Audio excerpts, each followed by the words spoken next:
Good evening, everybody, and welcome to another Tuesday night edition of your favorite raunchiest podcast. It is Gaming After Dark. I'm your host, Mr. Boom Boom Kaboom. Noof Nukem is in the room. What is up, everybody? It's going to be a dynamite show tonight, but before I announce the panel and our special guest tonight, just wanted to let everybody know that Titan Drago will not be here. He is in the chat, but unfortunately, I don't think he'd make the show tonight. So, yeah, that means the decibel levels will definitely be a little bit lower, at least until Meg gets going. We should be okay. It's going to be a good show, though. We got a great special guest, somebody who is long overdue for this podcast. Many of you may know him. I'll introduce him in just a moment. Just a couple of news and notes to kind of get out of the way. First of all, thank you to everybody. I hit 1,600 subscribers. I think on the weekend I said that I was like a couple short of 2,000. I don't know where the hell I got that from. But anyway, I think it was just a couple short of 1,600. Either which way, still another milestone. And I'm super grateful and honored that you guys have hung out with me for this damn long. Many of you have known me for years. Some of you not so long, but many of you know me and you know what I stand for and you know what I'm all about. And that's one of the things I said today in one of my Twitter posts is that, I've got two small podcasts. They're growing a little bit here and there. But, it's been a good kind of growth. It's been a deserved growth. And I've done it at least honestly. I think I've been up front. Somebody told me a few weeks back, they said, you know what, Noof, you've never changed from your humble beginnings back in the console corner to your guest spots to be on Xbox Nation and Crossfire, et cetera, et cetera. I've been on a slew of podcasts. I've hosted a bunch of podcasts. And yes, I have this thing. I have been pretty true. I haven't swaggered. I haven't fallen off the Xbox wagon, even though there was times when I'm sure people thought I was done for. But I've stayed true to the course. I love Xbox. I love the brand. I love where it's going.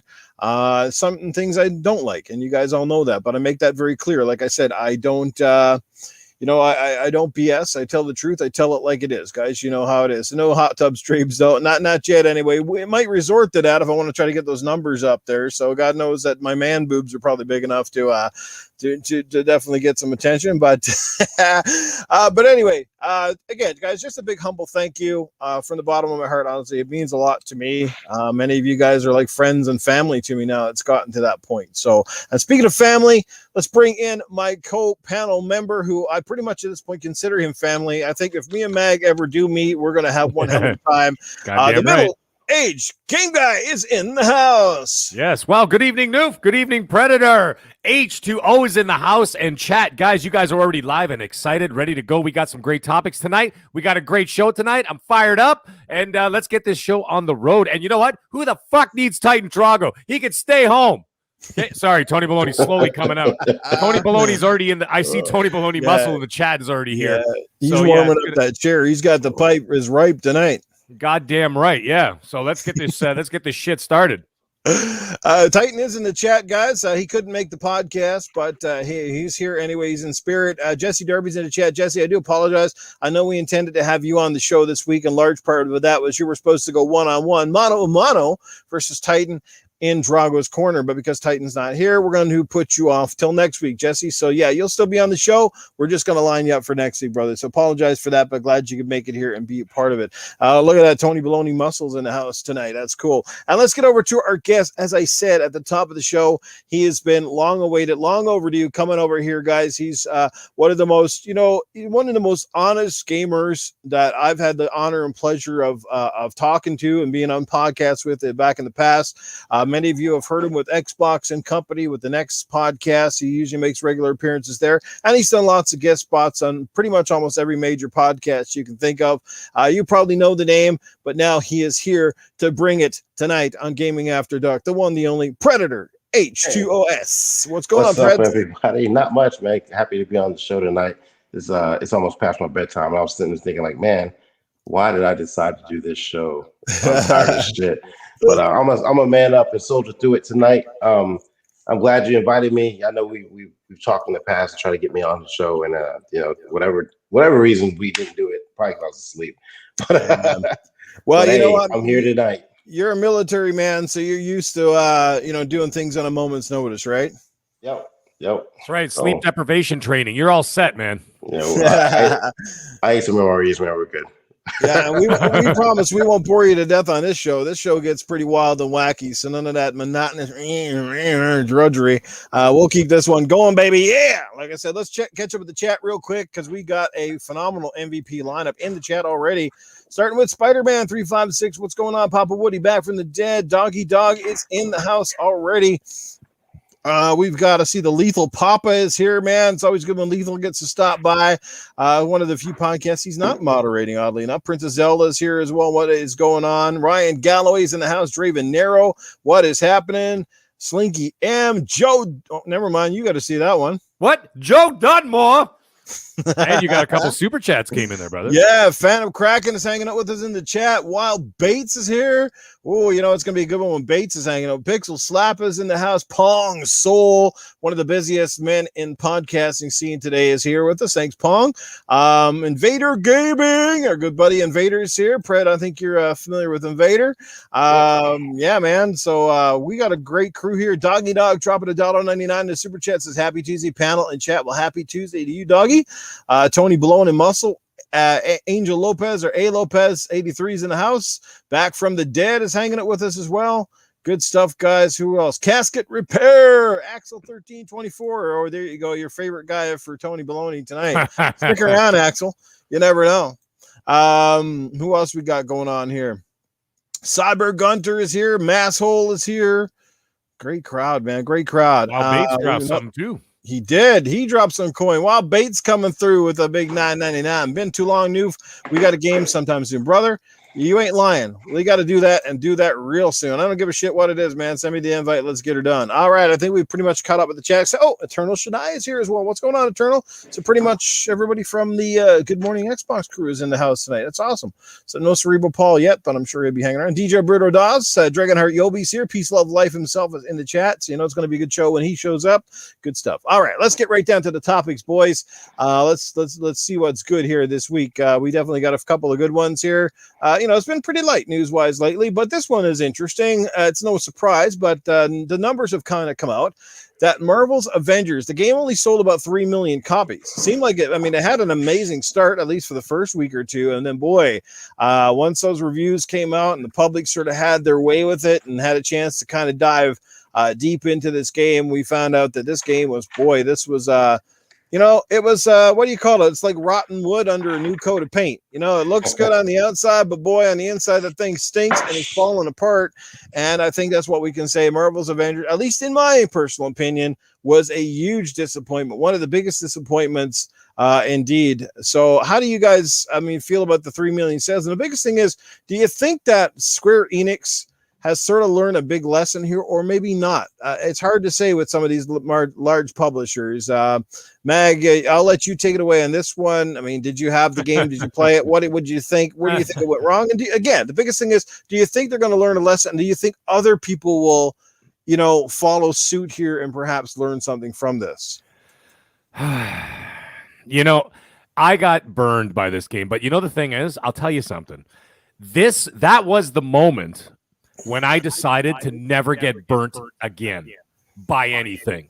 Any game that comes out, it was never going to happen again. And the thing is, I paid for that deluxe, whatever edition, the $120 edition to play it 3 days early because I heard great things about it. I'm like, oh, the game's going to be great. It's got an amazing end game content and all this other bullshit and whatever. And then I played it, and the campaign was not horrible. Like, you got to do some cool stuff, but about halfway through, I realized what they were doing. And then I'm like, wait a minute. This is all just a tutorial for this post-game grind fest bullshit that was going to go on, right? And so I'm like, that's what they're doing. And see, that was kind of pissing me off. See, that's something else I wanted to bring up about Gears of War, for example, right? You remember Gears of War did that shit too when they had they did like those little horde things in the middle of the campaign? That's right, yeah. And I know you didn't like that. You weren't a fan of that, right? That fucking pissed me off too, because I'm sitting there going, listen, if I want to play the multiplayer, you don't have to shove it down my throat in the campaign. Right. I'll go check it out with my friends or whatever, right? Go online with some randoms, whatever I'm going to do. This game did the exact same thing. The only difference is that they did it for the whole fucking game. So it was like the entire game was like an 8-hour tutorial for the bullshit afterwards. And then, anyways, I finally finished the campaign. I get through it, and I'm like, all right, it wasn't horrible. It was not bad. It was kind of cool to play the Hulk. You could smash shit. You could throw rocks and, pick up stuff and smash cars. That was pretty fucking dope. Mhm. But anyways, then I'm like, I get to the end, and I'm like, all right, here we go. And then you get to a map. The map is the same fucking map from the campaign. And I'm like, okay, I get it. And you're going around, and I'm like, I already did this. So now you feel like you've already done it. So it already kills the momentum that you want to go and, play this post game content or whatever, right? And so I'm just like, okay, well, see, like you look at the games like Division, for example, right? Division, okay, they're not as bad, okay, as this Avengers game or whatever. But you know what they did do is that when the game was finished and you got to that other content, the post-game content, right? Then all of a sudden you're like, wait a minute, there's new areas. They had some other, they had some like new little twists. They had some more indoor sections that you never got to see in the campaign. And I'm like, this is all right, because then it feels like a fresh experience. But now you get to experience it with friends, maybe a little bit of a harder level. I know you get to play with friends in the campaign. I get it. But I'm just saying you can go through it. You can almost feels like fresh new content, just a little bit harder, and you get to carry over your gear and all that shit. This game was trash. It was literally the same maps over and over and over. The animations were good. The graphics were good. It played pretty damn well. I love being Captain America and throwing that shield, and even Black Widow, with all her like in the air, martial arts moves and all that shit. I thought it was pretty awesome. But it got so fucking old because they literally just had the same shit that you did in the campaign, like I said, and all they did was just tack it onto the end on this endless open this chest, open that chest, open this chest, fly over here, open that chest. You kill 40 fucking guys, and then you're like, all right, let me open this chest. And then another 40 guys comes. I'm like, oh my God. So I maybe put in about 2 hours into it. So in total, I got to say I probably played about 12 hours of this game, maybe 13 if I'm lucky. And I'm like, I just played 13 hours of a game that I spent $120 on. And but the good thing is, like I said, the learning experience from this, and that I'm not the only one, because this game dropped off so fucking fast. Yeah. Okay. Like it dropped like a brick within 2 weeks of it coming out. The community was completely dead. So it was just like this game died on. Yeah, I think the only guy who liked it in the chat is Cyber Gunter. He's been playing the hell out of it. It says he even got all the achievements. Well, Cyber Gunter, I do feel bad. Brave man. I am sorry that is about what, $60 or $100 of your life you'll never get back. That is like jerking off into a pillow, man. That Egyptian cotton might feel good on your dick for the first few minutes, but let me tell you, that crusty ass pillow won't feel so good on your head later. Yeah, so there you Dude, go. I got 1,000 out of 1,000 on Outriders, and I couldn't even get past 13 hours in this game. Okay, that gives you an idea, because I know people said like, oh my God, the grind in Outriders. Actually, the Outriders grind was a hell of a lot better than this. I'm just gonna say. But anyway, it was a disaster. And the thing is, like I said, I'm looking at it on a positive note, is that it's a learning experience for me, is that I'm never going to pre-order a game ever again for the rest of my fucking life. And the other thing is, I don't mind waiting a week just to see what the community says, what's happening, how long it actually takes to beat the game, what kind of end game content they've got, that kind of stuff. I'll wait. I could wait 6 days. Nothing's going to happen. The world's not going to end if I get like Call of Duty 6 days after it comes out. Actually, that'd probably be a blessing with all the fucking bugs and stuff and all these new games that come out. Yeah. Right? So like, I have no problem waiting now. So now, like, I'm not buying squat. I'm not buying anything. If it comes to Game Pass, sure. But right now, I'm a very cautious consumer, and I got to tell you, it was Avengers that created that cautious consumer in me. No. Let me ask you this though, middle-aged gamer. I mean, I had the game and I traded it. I mean, it wasn't all bad. There was things that were done right. Yeah. I mean, from a control standpoint, the game worked. Graphically, I thought it was pretty impressive. I mean, like I love the first level. If the rest of the game had been like that, I'd have been like, yeah, like the bridge, the whole bridge thing. But then, awesome. Like you said, after that, it was like, welcome to the Avengers. Now the grind begins, and you're like, like I said, the telltale for me was finally getting to play as the Hulk, who should be like, I mean, is just absolutely massive and strong and fast and can jump high. And he didn't really feel all that Hulkish to me. Do you know what I mean? Like, you want to feel like the Hulk. Go back and play a Hulk Ultimate Destruction on the original the one Xbox. on the 360. That was the shit that was like, I was like, yeah. So why didn't you do it like that? No, because they had to make it feel like Destiny, where you had to power up and you had this weird ass upgrade system and all that. So, like, you know what? I hope they learned a lesson from it, because I think if they take out some of that junk and just go back to making it an actual fucking fun ass game, like some people keep talking about, oh, well, the characters didn't look as good. Well, they weren't supposed to. They're not supposed to look like movie characters. They had a lot of the same suits, and that stuff that didn't bother me, right? Even the Kamala Khan stuff, like, I thought she was okay. I think they overdid it with her a little bit, but yeah. But like, what did you think was done well in this game? I mean, if they decide to move on, what can they salvage here? Like you said, the first level was incredible. I understand they sort of designed it like a film. Like, I mean, if you look at like an MCU movie, what do? The first 15 minutes is usually big, bombastic, action sequence, whatever, blah, blah, blah, blah. And then it'll kind of glide into the actual story of the film, right? And then they sort of build and, all the juxtaposition and all that kind of bullshit. And then, of course, then the big finale, all right? This started out so promising, and I'm like, yes. And even the Kamala Khan stuff, like even the first couple levels, it almost felt like a little bit like a Tomb Raider, more like Uncharted, I would say. It seemed like they were sort of modeling it after Uncharted. The only problem was it didn't have the allure of Uncharted, because there was really no exploration. I mean, there was exploration, but it was garbage. It was just going around in circles, just, and then there was like a chest here, there was a chest there, but it really did nothing for you in the end. And so you didn't feel rewarded. So I think that what they should do is just ditch that in order to make this better. To answer your question, I think what they should have done is just ditch it and make it an all-out action game. Fuck the looter shooter thing, looter puncher, whatever you want to call it. Forget it, and just release it as a big, badass, loud, obnoxious, bombastic action movie video game. That's what they should have done, and made it hell of a lot of fun for a lot of people to do it.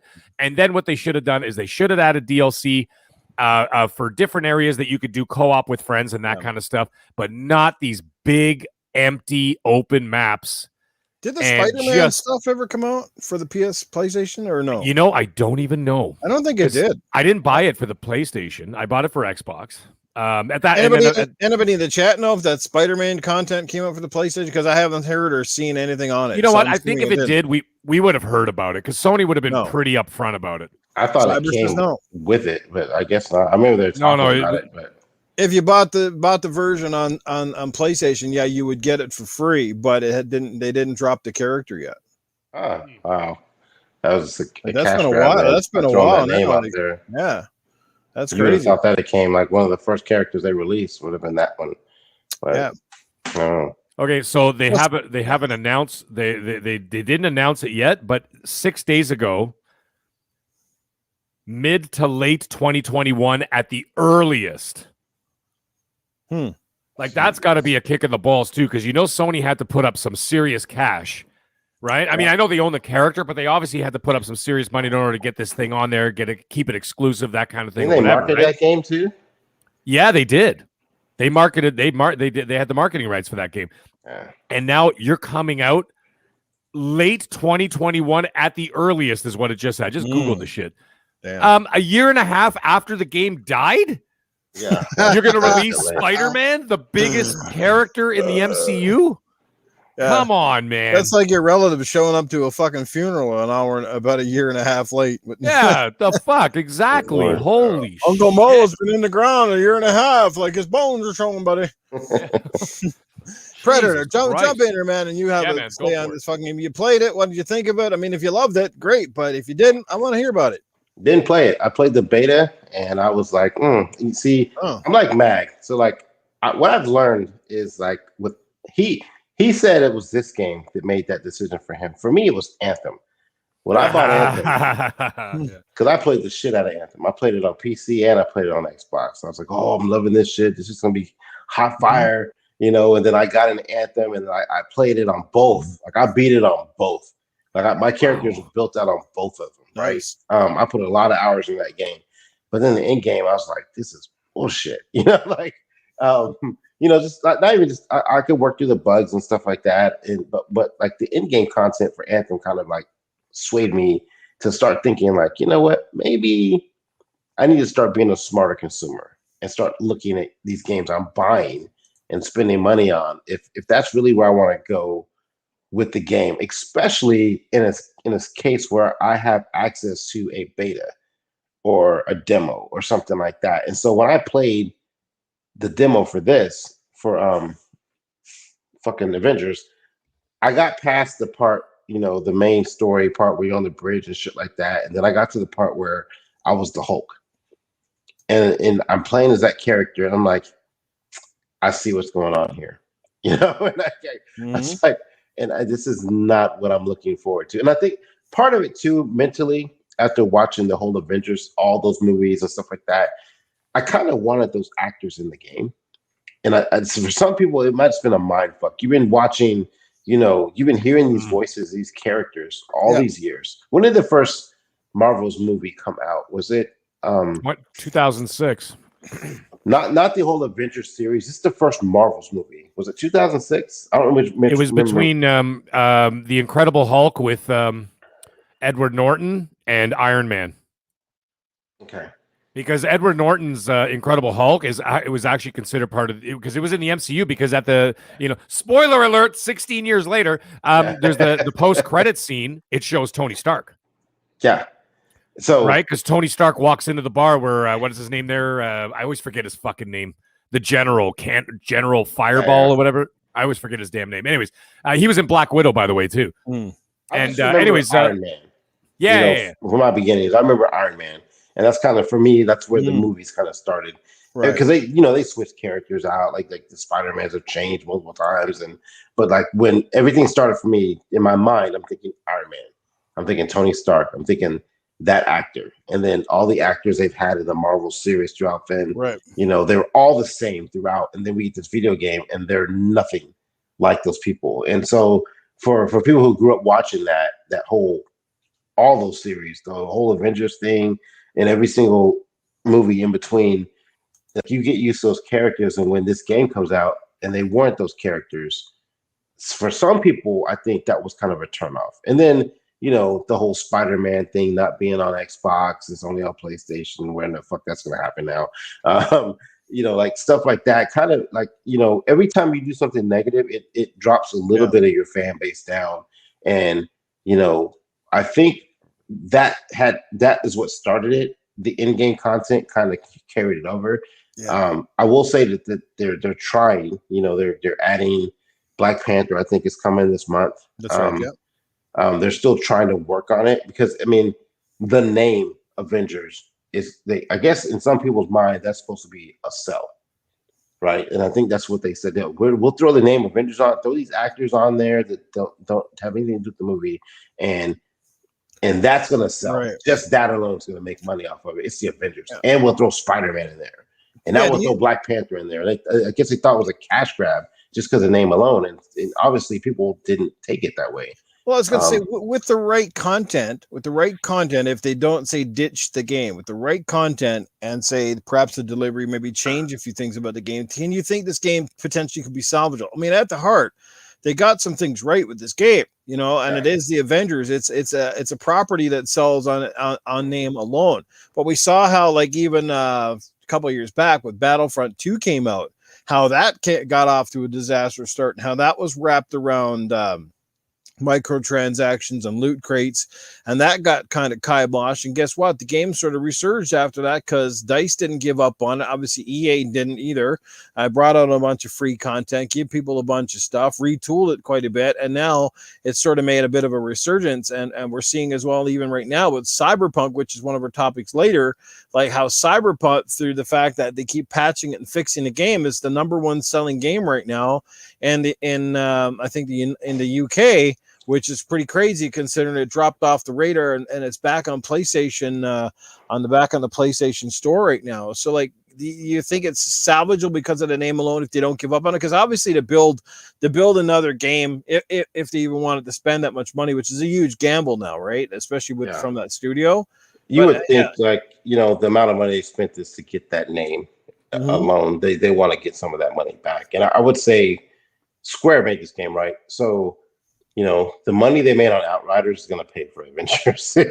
So let me ask you this though: who do you think's more at fault for the way this game was received? Do you think this is largely on the very talented developer that was Crystal Dynamics, who obviously coming off their last massive hit was Rise of the Tomb Raider was their last game before this game, so they obviously know how to make quality games. So do you think this is mostly on them?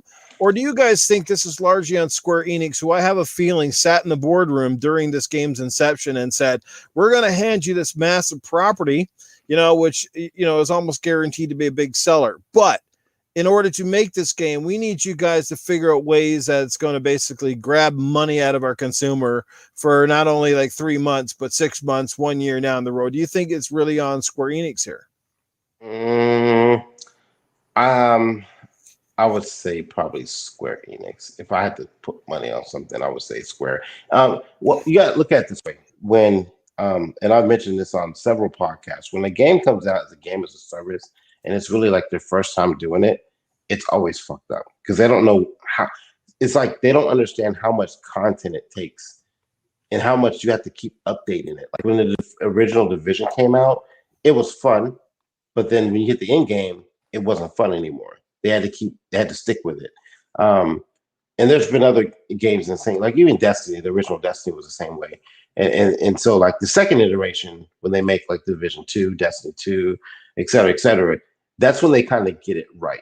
I don't know if there'll ever be an Avengers 2 because of the money they spent to kind of get those licenses and stuff like that.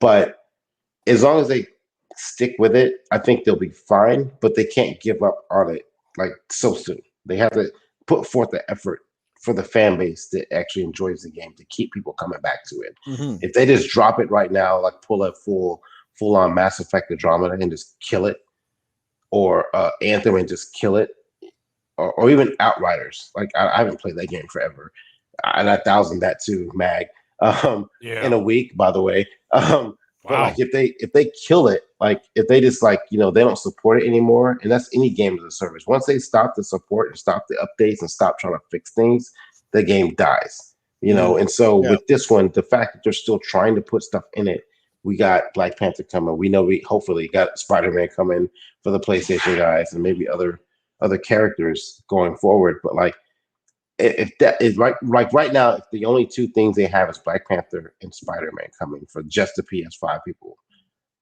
and that's it, that game's gonna die. They gotta add something else to it. They gotta fix it. They gotta not just patches and firmware updates and director's cuts and shit like that. They gotta fix the game, and they gotta add more content to the game. Because again, I didn't play it. Mag said something about like the maps were fucking the same as the story map. So like add other areas. Yeah, add other areas to the game. There's work that could be done there. It's just a matter if they want to put the effort into it. I want to blame Square, but I don't think they've ever really done a game as a service before, just off the top of my head. And so I think that's it's like a learning curve for them. Even with Outriders, I think it's a learning curve for them. So maybe they'll learn some stuff with Outriders they can apply to Avengers. I don't know. Yeah, I mean, my favorite superhero in the game is the Hulk, but honestly, the one I had the most fun with was actually Black Widow. Yeah, she's a great character. Playing the character, I actually enjoyed her more than the rest of them. So I tried going back to it. They have all the Avengers characters in the game. Yeah. They're pretty much all there. I mean, all the main ones from the first 3 phases are there. Yeah, Iron Man, Captain America, Hulk, Black Widow. Who else is there? Thor. Oh yeah, Thor. Yeah, Thor. Yeah. That's your main group right there, and then obviously Kamala Khan, Miss Marvel or whatever they want to call her. Yeah. Yeah. But they should have done, or what they should. I mean, it's probably too late now. Apparently, they lost $63 million on this game. Yeah. Right. So, yeah. So you know what? You could definitely kiss Avengers 2 goodbye. That's not happening. But I think what their original plan was, at least I think I think Square is to blame for this, and I think that their plan was probably to go to the Destiny route, and what they were going to do is keep building and expanding, and of course making more money off of it, as the MCU started building and expanding or whatever, getting into like the phase 4, right? So now you've introduced what? Black Panther, and then you've got Spider-Man coming, and I think maybe their plan was like, all right, this game keeps going, the community's good or whatever. They're going to start releasing more. They're going to release, Phase 4 guys, maybe Doctor Strange in some way or form or whatever. Maybe they'll introduce Shang-Chi, right? That'd be a great character for a video game, with the super hyper kung fu and the power of the rings and all that shit. Right. That'd be pretty fucking awesome. I'd love to play as Shang-Chi in a game. And so there's that. And I think that they were banking on that. But the thing is, when you add the character, they weren't adding anything substantial to it. Yeah. Okay. Like if you're going to add Black Panther, put in like a 5 hour, even a 3 hour, a Hivebusters style. Okay. Like a Gears 5 Hivebusters style adventure in Wakanda. You know what I'm saying? Right. Something that people want to fucking play, just not play the same maps over and over, just with a different guy now who's got claws. Like, come on, man. Like, I mean, I'm sure there's other stuff that I haven't gone back to the game, so I'm kind of frauding out right now by saying that there's nothing else. I'm sure there is other stuff to do there now. But if you threw in like a big 3 hour story, a small 3 hour story kind of side thing, like I said, like they did with Hivebusters. Hivebusters was what, 3 hours? Okay, it was the best 3 hours. I'm saying this, I don't give a shit what anybody says. It was the best 3 hours of a Gears campaign I've played since Gears of War 2. Okay, that's what I'm saying, and that's how I feel about it. And I played all the Gears, obviously. I thought Gears of War 2 was my favorite Gears of War. And the thing is, and I'm looking at this, and I'm like, holy shit, this is incredible. I played it with Cybernox, and I was just like, God damn it, that was the best 3 hours of Gears I've played in a decade. Yeah. Okay, and so like what? You can't do that with Black Panther? Can't do that with Spider-Man? No, maybe Spider-Man might be a little bit tougher because, Sony has those games which basically does that. You know what I mean? I mean, you get to play as, either Peter Parker or Miles Morales. But anyway, the point is, if you do something like that, something substantial, I don't think people would have a problem paying like $15, $20 for that kind of an expansion. Right? And I think it would reinvigorate, it would get people back into it. Now, you brought up Battlefront 2. Here's something else I was going to say about Battlefront 2. Yes, they tweaked it. They did all kinds of stuff to it. They did all kinds of performance things. They added new characters. But what did they do? They added more stuff from the movies. They added new maps. They added new player modes. So it didn't get boring because it was just like this endless amount of things that you could do there. Now they brought in the Clone Wars. Then they brought in, original trilogy stuff, sequel trilogy stuff, all that kind of stuff, prequel trilogy stuff. It was unbelievable how much content they put in there. And here's the kicker. They put it in for free. And so the shit kept getting better and better and better. And yes, you're right, Noof. It saw a major resurgence, right? It deserved it because it was incredible. And I think that you look at a company like DICE will learn from that situation to go, guys, maybe we should do this from the start instead of giving bare bones and then building on it. Same thing with Sea of Thieves. Sea of Thieves, look at what happened there. When it came out, it was you, your friend, a fucking boat, and like one fish in the ocean. Right? And then like one fucking skeleton dancing around on an island. That was it. And a Kraken with no body. Yeah, and a Kraken with no body. Right? And then what did they do? It started building and building and building. Look at it now. It's unbelievable. Right? Now it's incredible. Like Sea of Thieves is, if they launched like it did now, and then let's say like 6 months down the road, they did the Disney thing, the Pirates of the Caribbean thing. That game, I mean, the game's already a massive success. But it would have been an even bigger success right out the gate if they came out there with some substantial content. This game did the exact same thing, except they didn't support it the same way. And it was just too repetitive. It was too grindy to the point where it was boring as hell. Now, the thing is, I went back to this game when the Series X came out because they had the Series X patches, right? And the PS5 patches. So I was like, all right, let's try it on the Series X because I was playing it on I was playing on an Xbox One X, which is not shabby, but I mean, still. Yeah. I'm like, let's see what it looks like on these next-gen consoles. I played 20 minutes. Yeah. And I uninstalled that shit. And I was just like, fuck this. This is why I stopped playing. 20 minutes I played of that when the Series X came out. And that was it. That just reaffirmed to me that this game was that I was done with this game. And that's a bad sign. When you get a game and it's all got all the bells and whistles, and you're like, all right, let's give it another go. And I lasted 20 minutes and I turned the shit off, you know it's over. So My ultimate thought when it comes to Avengers or any game of this ilk is the thing is they don't need to be games as a service. These games do not need to be built in the same way that Destiny or other games are, and simply from the fact that the IP alone sells millions of copies. And this is the thing, like when is it not enough for these companies to be like, yeah, this game sold 20 million copies and it's successful and we're happy we made a profit on this game and now we'll put it to bed and make a great sequel. No, like why is it got to be we got to copy the formula set by some other company? Like Marvel, when it comes to like again the Avengers or a lot of these superhero games or games like Star Wars, they don't need to nickel and dime fans. The games will sell well on their own. All you need to do is make a competent, decent game, and they're going to sell like hotcakes. I mean, look at the Lego games. They always they're solid games, but they're built around popular properties, right? By Traveler's Tales, and they always sell. They always sell a bucket load, and that's why they keep making these things like all the time. I'm actually shocked that the latest one's taking so freaking long to come out. I don't know what's going on, but yeah, that's crazy. So yeah, but anyway, that's my any final thoughts before we kind of move along here. I mean, you don't need to kick this cat too many times, but I got a cheesy joke for you. Why does Spider-Man like to hang out with couples? Why? Because he's a sucker for swingers. Nice. I liked it. Titan is down for the wink, guys. That's it. Jesse Darby was supposed to come in here and lay the smack down, and Titan goes missing in action. All right, you're gonna get it when you come back, though, Titan. We'll have Jesse Darby back on her then. So, all right. What's going on, R. Rob? What's happening, Pang 911? What's going on? Infinite is in the house. How you doing? Acute Perspective, welcome. Thanks for being here, Mr. Kima. Lady Foxfire graces us with her presence. It's funny, she pops up in the chat the moment you said Gears of War. They're late game guy. She's got that signal came up. Yes, she does. She always turns up when the Gears conversation goes. That's great. I mean, I love it. It's funny how you got those people out there trying to compare now the Gears high busters to the Ghost of Tsushima thing, but they're not. They're technically alike in some ways, but totally different. The biggest difference is if you have Game Pass, you didn't have to pay a damn cent for it. You got it, right? So there's only very few of us, the dumbasses like Noof Nukem, or at least I shouldn't say dumbass, but stubborn asses like me that had to go out and pay for it. And second of all, it's completely new content.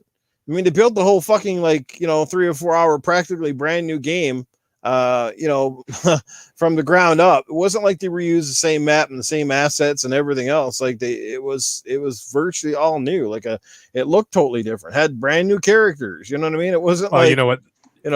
You're absolutely right. Now, if you look at a situation like that versus, let's say, Miles Morales, which if you actually play the Miles Morales campaign from start to end, you can finish it in 2 hours. Yeah, same city. Okay. So the thing is, you can finish it in 2 hours. And what did they do with the city map? The city map is the same fucking map from 2018. Exactly. You know what I'm saying? And they shrunk it. They shrunk it down. They're like, hey, now you're only getting a part of the map. You know what I mean? But they charged like double for that. Right? Because anyway, I don't want to get into all that bullshit. Yeah. But the thing is, you said about the high busters, it's interesting. Yeah, you have to pay for it. That's your choice. Great. But did they hide any paywall behind that? Like for your next gen upgrades? Fuck no. No, you got them right away. You got the upgrades. You got the Series X upgrades right away on your thing for free. Yeah. And all you had to do was pay for the Hive Busters. Yeah, but if you have Game Pass Ultimate, you got it, didn't you? Oh, yeah, I got it for free. Yeah. See, but I'm just saying. But I'm saying as a consumer, you purchased it, right? So the fact that you purchased it, they didn't hide the next gen upgrades like they're doing with fucking Ghost of Tsushima. Okay? They didn't hide any upgrades behind it. So I'm just saying, better class. That's all. Yeah. Anyway, I don't want to get this on a whole Ghost of Tsushima topic, which is not part of our thing tonight. But let's move along. Let's 8:41. Let's get to Ask Arnold before we head over to our next topic of the evening. So Arnold is on board, guys. I just heard him come in the back door, and he is ready to field your questions. So let's start with the panel, our guest, and perhaps the chat. What question do you have for Arnie this week, guys? Anybody? Hey Arnold, what do you think Titan Drago's up to this evening? Honestly, I wish I could come up with a really creative answer here, but I'd say 9 chances out of 10 he's sitting there by himself, probably worried that he's going to get his ass kicked, but most importantly, he's playing that Smite game. He just doesn't want to get off of that piece of crap. He's going to play it over and over and over again. I don't know what he thinks he's going to accomplish. He's going to become some kind of world superhero by playing Smite. I don't know, Titan. You need to get the more repertoire in your game portfolio. You can't brag about Xbox, and the only thing you're playing is a free-to-play Smite game. So what you want to do is do something better than that. But yeah, he is always ducking and dodging and whining and crying. He might even be sitting in his bathtub right now in his pissy yellow tone water. All right. Hey Arnold. Yo. Whatever happened to that Sony Crunchyroll acquisition? Crunchyroll, dirty hole. I don't know what the hell is wrong with Sony. I always, you know what's going on with those guys from 1 minute to the next. You know, they're here, they're there, they're everywhere. They're always trying to do something, one up, stop. I don't know. They're all over the place, these Sony guys. You know, it's like Jim Ryan. He doesn't know if he wants old games, new games, old ladies, young ladies, fat babies. We don't know what the hell is wrong with that guy. You know, he's always got some kind of gibberish. I like the older guys better. Sean Layden, he might have had tight t-shirts, but at least his brains were a little bit looser. I like that guy, but these guys now running the show over there at PlayStation, they don't know what's going on. Heck, they don't even know how to put a solid state external drive in the console. There's a bunch of dead space in there. We wanted a sequel to the game. Well, you got it. It's inside the console. Excellent.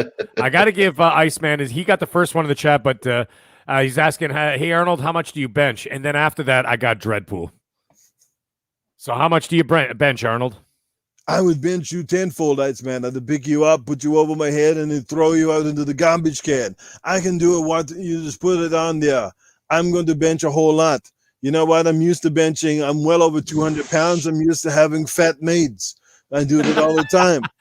She gets on top, I push her off. She gets on top, I push her off. That's what I do. That's how I keep my pipes without even touching the barbells. It's outstanding. Dreadpool asks, this might be the question of the night here, until the doctor chimes in. Arnold, you came in Noof Nukem's back door. Is he as loose as they say he is? Asking for the doctor. Noof Nukem's asshole is like the Grand Canyon. You can hear echoes up in there. You know what I'm saying? You know, when he farts sometimes and he's had some greasy food, he's like spray paint the wall. That's what he could do there, Noof Nukem. He's so full of shit, he can't even contain himself. That's why. I mean, we keep telling him, how many weeks have we been telling Noof Nukem, when are you going to get Game Pass? What is wrong with you? Why do you got to be so stubborn? I know mules that got more sense than this guy. I don't know what to do anymore. I don't know how many games and what kind of deals it's going to take to get Noof Nukem on board. I swear to God, I hope all you podcasters do a podcast about this when Noof Nukem buys Game Pass, because I think that he will eventually. He's got to come around, right? Right? I don't know with him anymore. I've given up. But anyway, yes, his back door is very loose. I think he needs to tighten up the bolts. He's put too much lubrication back there. All right, I got one from Titan. The fraud himself, Titan Drago, asks, Arnie, it's 100 degrees here at night in Arizona. It feels like my whole body is in a vagina. Why would anyone live here? Honestly, this is the reason what you do. You look down. I bet you any money that your ball sack is swollen onto your legs right now. You could go out and sit in the sun and you'd have what you call ball sack tan. It's like a farmer's tan. Instead, you got the little hairy ball sack swollen onto your legs. That's what's going on out there, Titan. I don't know how anybody live in Arizona. You got to be kind of freaks of nature. It's always hot down there. Honest to God, you can't breathe. You know what I'm saying? You need a ventilator or the Terminator. I don't know what you're going to do, but every time you're in the heat down there, you want to swell up and die. I don't like hot temperatures. I like a warm. You know, I want to be able to go out with a t-shirt on and put on my loose shirts and all that stuff. But come on, it's crazy in Arizona. You guys, I don't know how you do it. You guys deserve a commendation there. Fantastic. All right. There we go, guys. One more, and then we got to get out of here. One more? Okay, let's see. Joe Dunmore, he asks, hey, Arnold, can you recommend a good maid? Yeah, I recommend the Minute Maid. That way they don't take up too much of your time. You know, you fill it full of orange juice and then you have a good caboose. I don't know, man. Anyway, you know, you just got to treat your maids well. They treat you back very well. You know what I'm saying? You know, it's amazing what they can do with those funny little dusters. It's great. I've got the clean asshole. And loose. It's got the loose asshole, and the maids are great. I love them at my house. It's awesome. I got a bunch of illegitimate kids I've got to look after, but that's the only downside. All right, guys. There you go. Arnold Schwarzenegger. He's in the house tonight, and he's gone again. There you go. Pick my Infinite's got a question. Oh, what's Infinite saying here? Oh shit, I lost it. It's probably up a mile. I don't know. Where is it? I don't know. You just put pick mine. You know why we're not going to read it, Infinite? Because you spell your name stupid. That's why. I don't even see it. Where the fuck is it? Actually, all I see is Infinite saying pay to win smite. Howdy, Howdy, acute perspective. Yeah, I saw that. Yeah, I don't see it, Infinite. Newfoundnomics is now being taught in Canadian schools, by the way. That's the last thing I said. I don't know. Yeah. No, sorry, Infinite. You spell your name dumb, so you're not going to get your question read with a 3. Who spells Infinite with a 3? Sorry. He does. I love busting Infinite's balls. Every time I see him in the chat, and he always says hi to me, and I'm always like, I'm not spelling it that way. I can't do it. I'll be there half the podcast just trying to spell his name properly. Infinite. It's infinite. All right. Let's get over to the next topic. This one's a little lighter hearted, and it's definitely an interesting topic. I said we're not all about just games here. Our topics can be a little bit over the board, but I do want to talk about movie theaters and why. Simply because, for the better part of nearly almost 2 years, many of us haven't really been able to go to one or enjoy a lot of films. We've seen numerous cancellations. We've seen movie theaters go under. Some of the smaller chains, the big ones are really struggling. Now movies are back in the theaters and slowly crowds are starting to go back. But the question is the damage done? Has COVID now changed the landscape of theaters? Because over the course of this pretty much past year or so, we've seen how streaming services like Disney Plus, Amazon, Paramount, a lot of people sort of come into the fold and have started making either their own content or basically getting some of these movies and putting them on their service, like Mortal Kombat. A lot of these movies now going straight to these services instead of, in the theaters where they normally enjoy a couple of months run and then come out on Blu-ray, whatever, that sort of thing. So how do you guys feel about that? What movies have you missed? What are you looking forward to seeing again? And do you even care anymore? That's the question. Like, will you go back, or is this a done deal? Do you think now the movie theaters are sort of beyond repair at this point? How did they bring it back? And either one of you guys can jump in here. Fuck movie theaters. Well, I guess he answered it right there. I put a lot of money into my entertainment center at my house and stuff like that. So why do I need to go spend the same amount of money I'm going to spend to go watch a live sporting event to watch a movie? Right. You get there, you can take the family, you get some food, a couple of drinks, and it's easily $100, and I could just watch this on this big ass 4K TV that I just bought in my own living room without some Nazi kicking my chair behind me. I just stay my ass at home and get the popcorn for $1.50. Why the fuck do I want to go deal with other people? Well, I can just stay my ass at home. But and that's something I've learned at COVID. Like with COVID, when they kind of said, hey, we'll put these movies on a streaming service day and date. And I know that's probably not a good thing to say to you, Noof, but if I can just save that time of driving and dealing with all that bullshit at a movie theater, and I know I can do it now, just keep doing that shit. Don't stop it. Don't start making me go to the movie theater again where I know I can just buy this shit on HBO or whatever streaming service they have out there now, and just let me do it that way. Right. I gotta say, I think the only reason why with today's tech that you could have at home, the only reason why I think we're going to movie theaters is because we had no choice. Because there was no other way to consume the film that came out, right? So let's say, you got Avengers Endgame. Okay, that came out, just before the pandemic or the year before the pandemic, whatever, right? So you're like, okay, you really want to see it. You want to see how it ends. You want to see there was only one way to consume it without getting spoiled or whatever. You'd had to go to the theater. You had no choice. So they basically kind of paved this road with barriers on both sides that there was no other way you'd be able to see that film. So you had to go to the theater. But then the pandemic happened, and then there was a seismic shift of people saying, just like what Pred said, why the fuck am I going to get up and go to a theater with other people who I fucking hate other people, talking, and then you got some jackass on his fucking phone. As soon as the lights go down, that's when he turns his phone on, right? Mm-hmm. And then you got to get into a scrap with some dude. Dude, shut the fuck up, man. If you want to talk, go home. Yeah. And then you get a scrap with some guy or whatever, this and that. So the only time I ever actually started going to the theater in the last couple of years, the only time I went, I only go to the VIP theaters. Okay, sounds snobby. Fuck that. I'm a grown-ass man. I don't need to sit there with teenagers throwing popcorn, trying to get a blowjob in the back fucking row, and all this other stuff. What's wrong with that? I don't give a shit. Go ahead. You can go do that at the yeah, exactly. Go do that in the discount theater.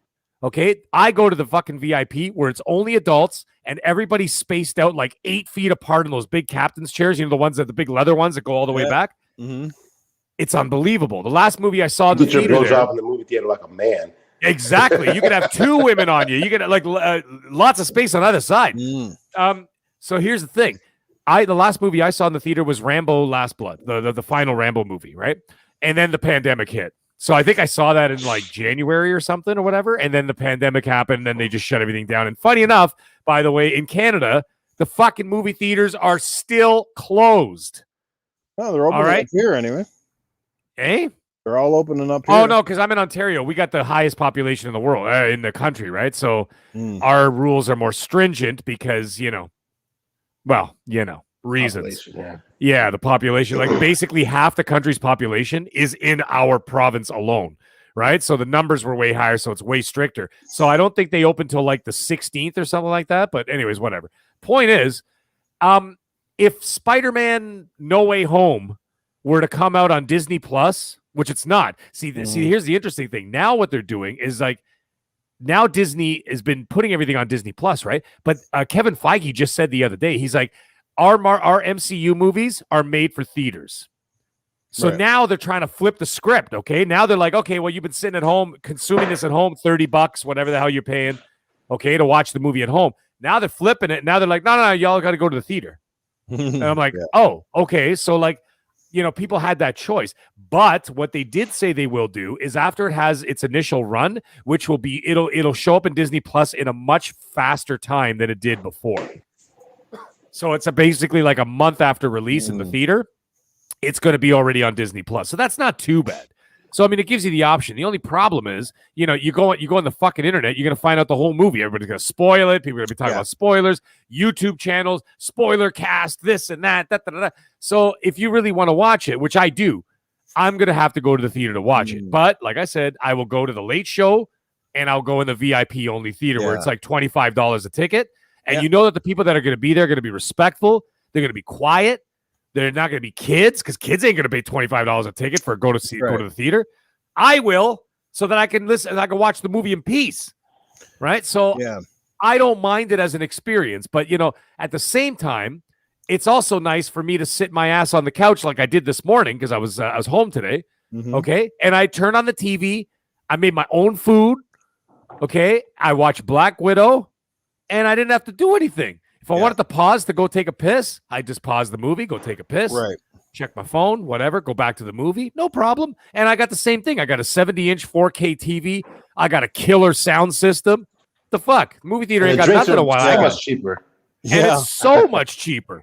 Yeah. Well, it's great points what you raise here, and you're totally right. And I think that's the biggest difference between the movie theaters now and the movie theaters. And while the movie theaters themselves now are obviously more sophisticated and better than we ever had growing up. Oh yeah. The difference is now is that our home entertainment packages that we have certainly narrowed the gap. Like, I mean, we've got TVs now that, technically are, like I said, are so big now, like that big screen is just not that big. It's not that much of an enticement as it used to be. Right. So, that sort of thing. The technology, your sound system. We didn't have that back in the day. Back in the day, like, remember when you watched a movie, it was on VHS. Like, if you went to the theater, it looked way bigger, it looked better, sounded better. They had THX, you had all these extra sound things that we didn't have. So I think that was a big key. It's like Papa Woody said in the chat. Like it's tough too when you're a family, you got kids, because one, oh dude, forget it. Yeah, it's the prices are astronomical. It's like literally, unless you're a rich family, like going out to multiple movies is next to impossible. You're going to pick one, and guess what? For the parents, guess what that means? You're basically going to go and watch something that the kids want to see, whether you want to see it or not. And then you're going to spend a fortune because most of the time you're going to go and get the movie. You got to pay the regular price of kids, and you're going to get the popcorn and the drinks. So very, very few times you're going to go in and not get the food. And of course, they're counting on that too, because that's where they make the money, right? Yeah. Is in the concessions. We know that. That's where the big markup is. I mean, no legitimate human can tell you that paying nearly $10 for a bag of popcorn sounds legitimate to me. And $5 and $6 and $7 for like a fountain drink that costs them what, 15 cents? Yeah. It's just astronomical. So it's the prices. Now, the thing that concerns me the most though is that like, because the movie theaters kind of went down and everybody went to like the streaming services and the subscription kind of model, which we're seeing more popular and will probably continue to get more popular at this point, is what we're starting to see is everybody's coming up with their own content. And while that might sound great, here's the problem. Like for me, like say I want to watch a movie from Paramount Plus, or I want to watch a movie that's exclusive right now to Amazon. So are you telling me in order to watch those movies, like are they going to come out on Blu-ray or DVD? Because we know how things are going. The thing is, can I access the movie without having a subscription? Because I am not, and I'm telling you right now, you guys know how stubborn I am with Game Pass. I am effing not going to buy all these services just to watch their exclusive movie. I have Netflix and that is it. And that's as far as I'm going. If the shit ain't coming on Netflix, I'm not paying for it. I'm sorry. I'm not going at it. That shit starts to add up and gets expensive in itself. So like, if they're not going to put them in the theaters, then am I screwed? Am I just going to have to do without that content is the question that I ask, because I think that, you're always going to have a theater. The theater's always going to be an option. Okay. At the rate that it was going before the pandemic, probably not. But the thing is, they will have to readjust the business. You know what I'm saying? Like they'll have to readjust how they go about this. And they're not going to be able to do it the same way anymore because Netflix changed the game. Okay. Netflix changed how people consume the product. And then all of a sudden, what happened? From Netflix came Spotify. And then Spotify changed the music industry and literally killed all those the record shops and all the CD shops and all that shit is gone. They're gone. Now it's just for collectors, right? So the thing is, though, with theaters, they're still going to have those, it's still going to be in a presentation form where you have the option to go to the place to go watch it and, and watch it that way. The thing is, I don't think it's going to be like how it was before where there's a 24 or 48 screen multiplex every fucking 4 minutes down the road. You know what I mean? Like you've got one 24th screen complex here, and then like 4-minute drive down the road, they got another 24 screen mega complex.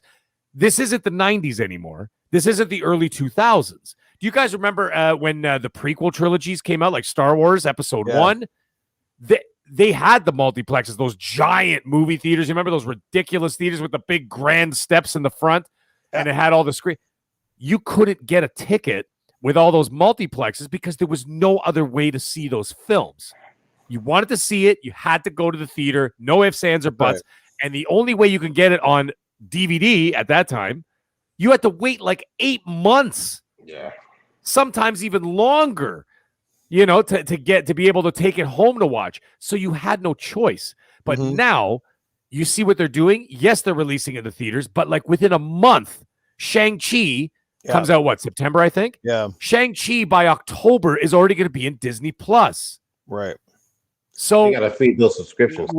That's why. What I can see movie companies doing, or at least the theater trains to try to stay relevant and stuff, is they're probably going to start signing some sorts of deals with these with the movie companies, the movie publishers or whatever, that basically like we're going to see less and less movies in theaters. So like the selection may go down. But I think what we'll see is we'll see them running longer at theaters. Like basically, if you want to watch this movie, it's not coming to your service like anytime soon. Like they're probably going to extend that in order to keep that profitability window open longer is what I think could potentially happen. Well, that could be a dangerous game too, because then the guys who are running Disney Plus, let's say, are going to say, whoa, we're not agreeing to that because it's a separate division, right? So they're going to say, no. I said, we're going to lose subscriptions. So they're saying, if you guys hold on to those in the theaters for way too long, people can lose interest. Yeah, I understand they have a lot of their original content going right now. Like MCU stuff is basically every couple of months, you're going to get another MCU show. Okay, which is critical. You need to watch both. Like you need to watch, for example, like you need to watch Loki to see what's coming up next. Yep. Okay. Black Widow ties directly into whatever, I'm not going to say anything, but I'm just saying like they all are interconnected. So you have to like kind of go to the theater and watch Disney Plus to keep up with everything.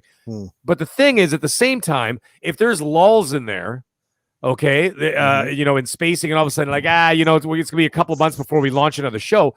They're going to say, yeah, whatever you got in the theater, you're putting it on Disney Plus because then we can get new subscribers for that month. Right. Because they'll want to check it out. So I don't think they're going to hold the content back. I think what they're going to do is give people the option. And the thing is, you won't see it this year. I think it's going to be next year or the year after where you start seeing the effect. When you give the consumer a choice, now you have to sit back and say, let's see what people do. Because, I'm looking at a lot of people in the chat right now. They're all saying, I went to the theater to go see Black Widow. It was packed. Yes, it was packed. Because the fucking theater's been closed for a goddamn year and everybody's been pent up. Yeah, that's true. You know what I'm saying? Everybody's been pent up and like going, guys, get the kids. Let's get the fuck out of this house. Yeah. You know what I'm saying? So now it's open. So it's like a novelty for people now because like they have been stuck in their homes. Real quick, DJ Bertados, he drops $2 super chat. DJ Bertados, watch Black Widow in the theater Saturday. There you go. All right, we caught up the super chat. Cool. Sorry, go ahead, Predator. No. Here's another thing too, like that could possibly happen. Let's say I'll use Disney Plus as an example since Mag was talking about it. Let's say you are subscribed to Disney Plus in the game, like a movie comes out, like I'll throw Black Widow out there. And if you're a subscriber to Disney Plus, they give you, a certain percentage off if you want to go to the movies. And so, hey, order through this, whatever theater it's out there, use this code and you can get, 20% off your ticket, as a Disney Plus subscriber. So you can go watch it in the movie theater, so like that's another aspect of it that could happen too. Like, they're going to actually, I could see them actually giving more benefits to people who are subscribed to the service. Even if they want to go to the movie theaters and watch the movie day and date versus waiting a month or two for it to come out on Disney Plus. Hey, if you're subscribed to Disney Plus, we'll give you a 20% coupon to go to the movie theater and watch the movie there too. So that could happen. I think you're kind of onto something too when you're saying like they got to push those subs, right, for those services. You're going to lose interest if you have to wait that long and you're paying X amount of dollars a month, for a service and you're not getting that stuff in there. And Microsoft's kind of pissing people off with that day and date bullshit. But with the movie, it's the same situation. Like, why am I going to pay $10 a month for this service and this movie's out in the movie theater? I should be getting this movie now. I'm paying for this. Right. What are you going to give me? What are you showing? Like, the game as a service versus the streaming thing, it's all the same. It's what do you give me now? Right. And if you're not giving me something that's going to keep me occupied, then it's not worth it. And so if they're not going to continue to fill in that gap with movies, cartoons, whatever, games, whatever it's going to be, at some point you're going to be like, man, I could just go to the movie theater and watch this shit now. I ain't going to sit here and wait for the shit to come out a month later and I'm paying for this service. Now, and I'm only watching and I'm watching old movies now from fucking 2 years ago. And like, I want the shit now. So I think at some point they'll come to a balance and they'll probably say, okay, maybe a week, maybe the weekend of or something like that. Or let's get to the first weekend. And then because most of the movies make money the first weekend or two. And then after that, it starts tapering off a little bit. So a month may be too long. At some point, they may kind of trickle it down. What's the last movie you guys remember watching at the theater, and what movie would possibly get you to go back to one this year? My last one I was saying was Rambo: Last Blood. Mm-hmm. That was the last one I saw in the theater, and the only one that'll make me go back, not make me go back, but I'd definitely go back for. I'd be interested to see Shang-Chi in the VIP theater. It'd be nice, and definitely, absolutely Spider-Man. Spider-Man Far From Home, not Far From Home, No Way Home, I would absolutely have to see that day one because from what I'm hearing about that movie, man, holy shit, that's got to be a day one. I can't be spoiled by that. Mm-hmm. I mean, my last movie in the theater, my wife was deployed when COVID hit, so me and her go. I don't go with her myself, so fuck, man, I don't know. I would say if I'm gonna go back, it'll be like maybe John Wick. Okay, I go watch that in the theater, but I don't know what the last movie me and my wife watched in the theater. Man, it's been a minute. I think I'm with Meg. I'm pretty sure the last movie I saw in theater was Rambo as well. Was that last one that came out? I'm pretty sure that's the last one I watched in theater. And as far as a movie to get me to go back, that's an easy one for me. Been waiting now for over a fucking year, and that is the new Top Gun Maverick. Can't wait to see that. Holy shit! I forgot about that one. That too. Yeah. That one is scheduled. That'll probably be the next one I go watch. Yeah, that comes out this winter. It was supposed to come out last year, and then December. Jesus. Yeah, it was supposed to come out July last year. Then they moved it to Christmas of last year. Then it got moved to supposed to be July of this year. Now it's got moved to December. And part of the reason it's got the latest move is because something about Tom Cruise and his promotional schedule, because he's filming right now. For those who don't know, he's filming the latest two Mission Impossibles back to back. Yeah. Subsequent, and I guess it's something about the promotional restrictions or whatever. So yeah, so Top Gun I think is the first week of December of this year, if I'm correct. Yeah, it is. By the way, there's something interesting I just wanted to point out quickly before we move on, is that we're talking about the movies versus like the subscription service, whatever. Think about this for just half a second. Your average Marvel movie makes $1 billion, right? Mm-hmm. Disney Plus makes over $1 billion a month. Damn. That's it.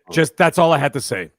Okay. So now if you've got two or three Marvel movies a year, right? Remember when they were really cranking them? Yeah. It was like 3 a year. You got one in like January to February. You got like an Avengers, something big around May. And then you had like a Spider-Man or something in like October or whatever, right? That's $3 billion plus. Let's say $3.5 billion. Disney Plus is making over $1 billion a month. Yeah. Okay, put that in perspective for half a second. So what do you think their focus is? They'll keep the theaters going for as long as they can hold on to it, but they're always going to offer that choice at home because they're making they're making $12+ billion a year on the subscription. And that's the thing, like the movie theaters are trying to bait people back to the movie theaters by often, like I said, the bigger luxury of seats, this and that and something else. But while that's fantastic, then it starts coming with the crazy ass costs. Dude, it cost me $120. $120 to take my kids to go see fucking How to Train Your Asshole Dragon Part 2. Part 3, I fucking hated it, by the way. Yeah. I love the first one. Anyways, I sat there in that movie theater and I'm like, we just spent $120 for this fucking movie that I hate. And the kids liked it. But like, How to Train Your Dragon 3, $120. And my kids are fucking little. Okay, they're not like 14 or 15 where they're like, yeah, Dad, could I have like a pepperoni pizza and like 4 drinks? Yeah, they had like some fucking gummy bears and like a small Coke. Right. You know what I mean? And it was $120 fucking dollars. You know what I'm saying? That's nuts, man. And we wonder why Microsoft and Game Pass, there's everything nowadays, you know? Well, dude, let's say eventually they're making about $12 billion a month. Right now, you're looking at like what, $300-400 million. If they start getting to like the $1 billion range, you'd be making $12 billion a year, not including the percentage they take from digital and physical software sales. Okay, they'd be making tens of billions a year. Yeah. Why the hell? And that's releasing their first party day and date too. Yeah, they would be making more money. Iceman has a good point though. You hated it, but they loved it, and it was a good memory for them with you, right? So. Oh no! I hated the movie. I didn't hate going there with the kids, but I'm just saying it was really expensive. But the kids, I'll still take. Iceman said something earlier though, and then that's the thing that you can't get at home, and that's that social experience, right? Yeah, like when there's nothing quite like I said, the smell of the movie theater popcorn, going and being amongst hundreds is no different than like a midnight lunch or, you know, an Xbox event. Like when it's a big movie coming out, you know, and especially that first week, you feel that buzz and excitement. People are excited to go. You see the movie posters and the, you know, the propaganda and all the stuff that goes with it. You know, you just don't get that at home. And at home, while it's comfortable and you do things on your own terms, that in itself is part of the problem, because people get on their fucking cell phone the whole time and people are falling asleep at home. You know, like you almost get too complacent, so you technically don't even enjoy your movies at home because you got a great TV and a sound system, but like my wife, I try to get her to watch a movie. She loves watching a movie. Well, she likes watching 15 minutes of a movie, and then she's like, you know, and it's like that's in almost everything. I say, look, don't lie down, because the moment you lie down, you're gone. That's it. You're gone. Out cold, out fucking cold. Sure as shit. You know, so yeah, like see, that's the downside at home. You know, and there's a lot of distractions. Your fucking cats, or your kids, or your fucking horns, and you know, all that shit that you don't hear. You single people out there, man, that's a good way to get some ass right there. You put a boring ass movie on. You know what I'm saying? Like, this sucks, man. Let's pause this real quick and let's go do something upstairs. You heard it from Predator right here, guys. Get that boring ass movies on if you're single. Start moving a little bit closer. You heard it right here. It's an excellent idea. Why? I don't need that idea. It's for those single people in the chat. Yeah, that's why the single people. Exactly. That's right. And for you married couples, well, then you know what? married couples, you should probably go buy a virtual reality head. Speaking of, that's kind of funny because Meg, you probably had a chance to use it with your. Yes. Remember, like when we were in that fucking. That was the funniest fucking night ever. That room, whatever the fuck it's called. The events room. But see, that in itself is almost where the future of technically of entertainment, because look at that, Mag. We felt like we were there, right? It was crazy, man. At a fucking event. It was insane. If anybody doesn't know what we're talking about, we were on the Oculus. Noof and I and my cousin and my brother, we were all drunk, except for Noof. But we were all drunk, and we went to this live events thing on Oculus Quest, and we were watching like concerts with other people. And you're just literally hanging out in like a virtual bar, watching like live shit go down in full VR. And when you walk around, when you get close to the other avatars, you can actually hear their conversations, and they trail off as you walk away from them. So it's almost like being in there with real people. And I remember thinking, and I think I said it to you that night, Noof. It was just like, dude, this is like fucking Ready Player One. Yeah. Just not as good, but I mean, it was almost there. It was like the idea of Ready Player One. It's getting there, and we talked about that night while we were there in the lounge, and we're hanging out, and we're just like, dude, this is what's going to end up happening one of these days, man. Well, they have the big screen. They have the big screen TV app on Oculus. I think you can get it on multiple VRs, and you literally go into a virtual theater, and it's literally like being there. I'm not kidding. The only difference is you can't eat the real food, but you can sit down and you can actually pick the type of theater you want to go into, the old fashioned or the new ones. Yeah. You sit in a seat. You'll see all the other avatars. And here's the thing: if they're talking, guess what? There's a button on your controller, so you can basically mute everybody, so you don't have that convenience in an actual movie theater. Somebody's talking, you either got to be a rude prick and tell them like shut the fuck up or whatever, or the person comes along. But in this, you can't. And literally, the screens in VR look just as big to you as what they do when you're there. It's insane. And this is just goggles on your head, but like you can even watch Netflix like that in your VR, where it looks like the screen is fucking 40 feet big. Yeah, and the thing is, and you're like, oh, what about the sound? Put on a pair of headphones. Yeah. So I did that with my Beats headphones, right? The over the ear Beats headphones, and I just connected them with the just an auxiliary wire, right? So I just stuck it in, and boom, you've got like the best fucking sound you're ever going to hear watching a film with Beats headphones on, over the ear headphones, and you're watching it in VR, and like you can make the screen like 100 feet if you want. Yeah. And it's unbelievable. Yeah, it's amazing. And you're just sitting there watching this movie. The only thing that's kind of freaky is that, like, you know, someone could give you a fucking heart attack if they walk up there and touch you and they're like, honey, it's dinner time. And you know what I mean? You don't know they're standing in front of you. But, like, that's the only freaky thing. But besides that, it's fucking great, man. I remember on PSVR, I watched some of the WWE stuff they had on one of the apps. Yeah. And dude, you're down on the ringside. Like, you're not just watching like you watch on regular TV. You're actually at ringside. It looks like you are the cameraman, and you're literally scrolling around the ring. Like, you could almost smell the sweat on these guys. it's insane. Like, you're on the turnbuckle. Like, it's so cool. Like, that's what I'm saying. Like, they're going to invent. I think that might be where it goes too, where they're going to start inventing these movies that they're going to have that experience that you can't get really at home. They're going to come up with a way to make that experience almost like VR. So instead of you just watching the movie, you're like a participator in it.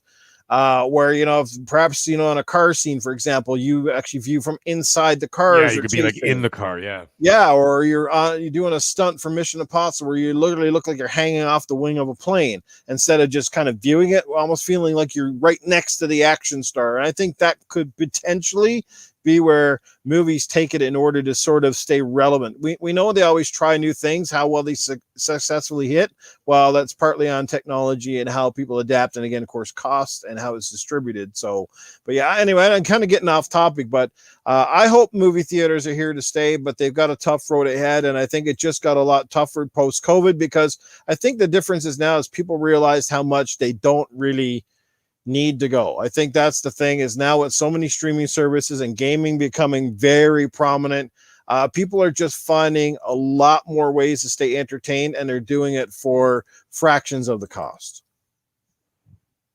True. Any further thoughts on this before we move it along? Nah, man. No, all right, let's get to the next topic then, shall we? Let's talk about the latest Sony State of Play. Came out this week. Some people were saying it's a 9 out of 10, acting like it was the second coming of Christ or something like that. It's like, I watched it, and, honest to God, it could have put me to sleep. There was hardly anything on that was like, wow, that's awesome. I mean, there was a couple of decent ones, and one of the best ones was obviously the showcase title at the end of being Deathloop. So how'd you guys feel about the latest State of Play? What's up with Sony? Do you think they're saving things up for a big show rumored to come out in August? What do you think's going on, guys? I gotta go ahead. All right, I'm gonna jump on it quick, but the thing is with them is that everybody's waiting for Sony's big bangers, right? That's what they're there for. And the thing is, I think, this is unpopular or whatever, but I think that people don't really care about Sony for anything else because there is no subscription service to be able to. There is, but it's not as good as Game Pass. I'm just saying there isn't something to like, yeah, that game looks pretty cool, I'll give it a try. But have you noticed that when I'm just going to talk about this for 2 seconds here. Like, when you watch an Xbox showcase and that, like, for example, the last one, 27 out of those 30 games are guaranteed in Game Pass. People are paying more attention because they're like, well, I don't have to pay for it, so let me see what this game's all about. Mm-hmm. Right? Even if it doesn't grab you by the balls in the first 5 seconds or 10 seconds of watching it, right? You're just like, all right, let's just check it out. And like, oh, it looks pretty cool. You know what? I'll give that a shot. I'll give it a shot. Let's give it, that looks pretty fun. Let's give it a try. Guys, maybe we'll stream it or whatever, right? And so you kind of do that. But with Sony stuff, unless it's God of War, unless it's, Horizon, right, unless it's something from Naughty Dog, an Uncharted, a Last of Us, a Ghost of Tsushima, whatever, right? An Insomniac game, unless it's those, nobody's going to pay attention. And you know why? Because they're full fucking price. Okay, so like if you see like a cutesy little game, you'll be like, that's a great game I'm going to play with my son. I can't wait to play it on Xbox. Game Pass. And then you watch it on Sony and be like, hey, that game looks like a lot of fun. I could play that with my son. And it's $40. You see what I mean? Like, all of a sudden, the interesting dynamic that has changed because of this is that I think that the Sony consumer has become a much more discerning consumer. Okay, and what I mean by all this is that someone who's looking, like, for example, myself, I own every single console. Okay, next gen console. Okay, is in this house right now. Okay, multiple ones. Now the thing is, when I look at Xbox, I'm like, all right, I know it's coming. I got what's going on. Oh, they announced this? Great, wonderful. And I'm going to buy a couple third-party titles in the fall, right? Not a big deal. But when I look at Sony and it's $105 for a game here in Canada for a Sony game, I'm going to be a hell of a lot more cautious about what I look at and what I purchase. And therefore, my excitement for a game is almost zero. And the reason, and I build it up from zero. I start at zero, and I move up from there. And what I do is I watch the deep dives. I'll watch YouTube videos. I'll see how the big influencers react as they like get to play, I don't know, like a one level of this or whatever, right? And then you're like, all right, see what they got to say, whatever. And then so I become a much more cautious consumer. And as a result of that, I become a more cautious viewer. And this is what I was trying to tie this whole thing into. I become a more cautious viewer because if it's something that I guarantee will I not guarantee to purchase on day one, I don't give a shit. And when I watch this State of Decay, not State of Play, I just watched it and I'm like, I don't care. Because the only thing I cared about was Deathloop in that whole conference, and Deathloop's coming to Xbox Game Pass. And I got Game Pass paid up until like 2023. It's free for me. And you know what? There's a lot of games between now and next September that I will be extremely busy playing those games, and I'll forget all about Deathloop. But then one day in August, I'll go, oh shit, Deathloop, that's right. Now I'm excited. Guess what? I also got another year where Xbox gets to work out all the kinks, gets to work out all the bugs, performance issues, and I'm going to get the superior version a year later. Okay, so I'm like, and I'm not paying a dime for it. So the only thing I cared about in that State of Play was Deathloop. The other game that I want to buy from Sony is Kena Bridge of Spirits, which I don't believe they did. No, they didn't show it at this. No, which I was no, shocked, they didn't show it. It comes out in August. It comes out in August, and that pisses me off because Kena Bridge of Spirits, I'm really looking forward to. It looks fucking fantastic. However, guess what?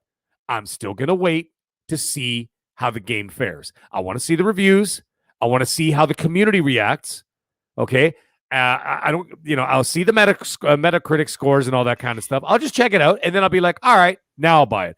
The other thing that pissed me off, I know they did a deep dive on Horizon Forbidden West, in the last State of Play or whatever, right? But if you're releasing that game this year, what's going on with it? They could have announced a release date for that game, but I still think that Sony is playing chicken with Microsoft because of fucking Halo. And Halo doesn't have that release date. Call of Duty does not have a release date. Yeah. Okay. So now you've got 3 games in limbo, and I think that they're literally all staring each other down. Okay. Because what I think they're trying to do now is they're going to have this, they're all taking a power stance and all staring each other down going, who's going to blink? Right? Because right now you've got those 3 games hanging in limbo. You got Horizon Forbidden West, Call of Duty, and Halo Infinite, all sitting there with no release date, and it's almost August. Yeah. Like we're talking by August, 4 months. That's how you got a 4-month window and 3 huge games with no release date. So I think that they held it off there. So I think in total, this State of Play was incredibly disappointing because, again, they're playing the power move with Horizon. That's assuming it even comes out this fucking year. Who knows, right? That there's no guarantee. That's another reason. I don't want to get off on a tangent, but at the same time, these director's cuts, okay? I think they're releasing all these director's cuts in the fall because they have nothing to launch. They got nothing to show. So I think that they're going to be doing all this stuff to kind of like, bulk up their lineup to make it look like they're releasing shit. Meanwhile, they're releasing nothing that we haven't already seen. So that's a possibility too. So this State of Play in total, I mean, getting back to that, this State of Play was very disappointing to me because I don't really care. And like I said, the only game that I cared about, 2 of them that I cared about, one is coming to Game Pass, the other one they didn't show.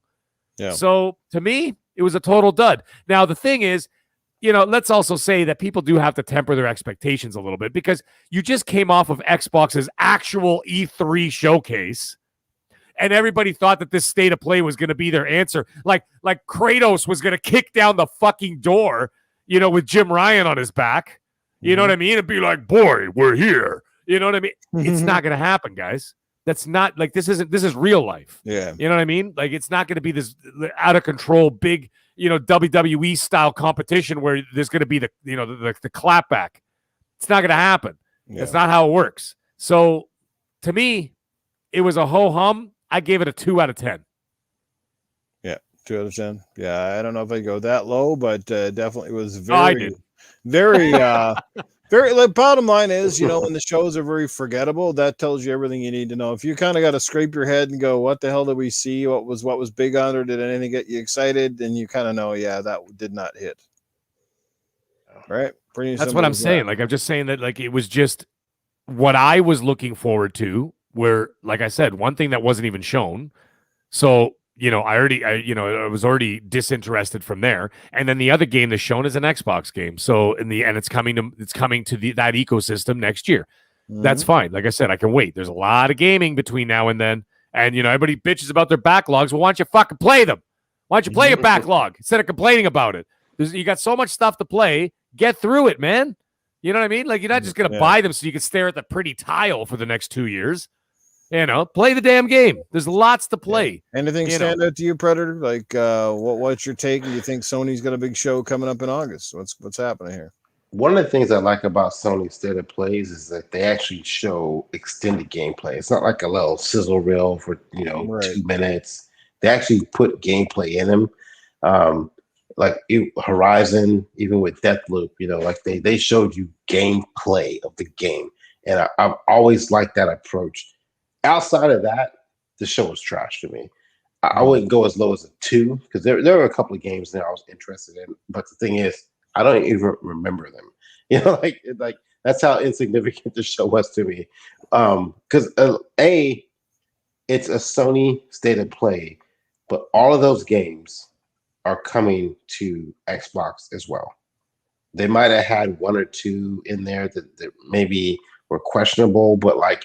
From what I saw and what I researched, all those games are like, they're smaller AA titles. Deathloop's coming at some point, and I think that was the highlight of the show was Deathloop. But like, it was almost like if you look at like from E3 on, even like pre E3, you look at their State of Play of Horizon, the Deathloop stuff, and I'm pretty sure I'm missing something in between there. All that shit could have been done at E3. All of that could have been done at E3. And I think MAG is exactly on point here. They have nothing to show, so they had to space this shit out over this year to kind of like, put some, and then they they delayed Tokyo Ghostwire, which some people thought was coming out this year too. And so like that was their Christmas, that was their holiday lineup. Deathloop, Tokyo Ghostwire, and all these other AA games that they're trying to act like they're being back on the indie side right now all of a sudden. If they were going to have Horizon out this year, we'd know about it by now. I don't think it's coming. I'm trying to even. I already said I think Horizon, the new Horizon, I think that will come out around the same time, around February when the first game launched in 2017. Yeah, because if they launch that this year, 2 things. A, you can't find a PlayStation 5 anywhere right now.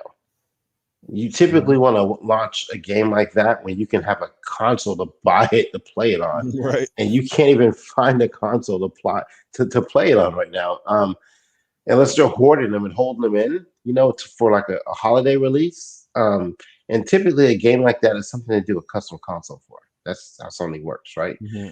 But you can't even do that right now because you can't even find a regular console for. So that's not going to happen. And then you got to think about what else is coming out this year too. Even if Deathloop isn't your thing, that's coming. I don't think that's going to take any money away from Horizon. But you got Battlefield, you got Halo, you got Forza, you got what the fuck else is coming out this holiday?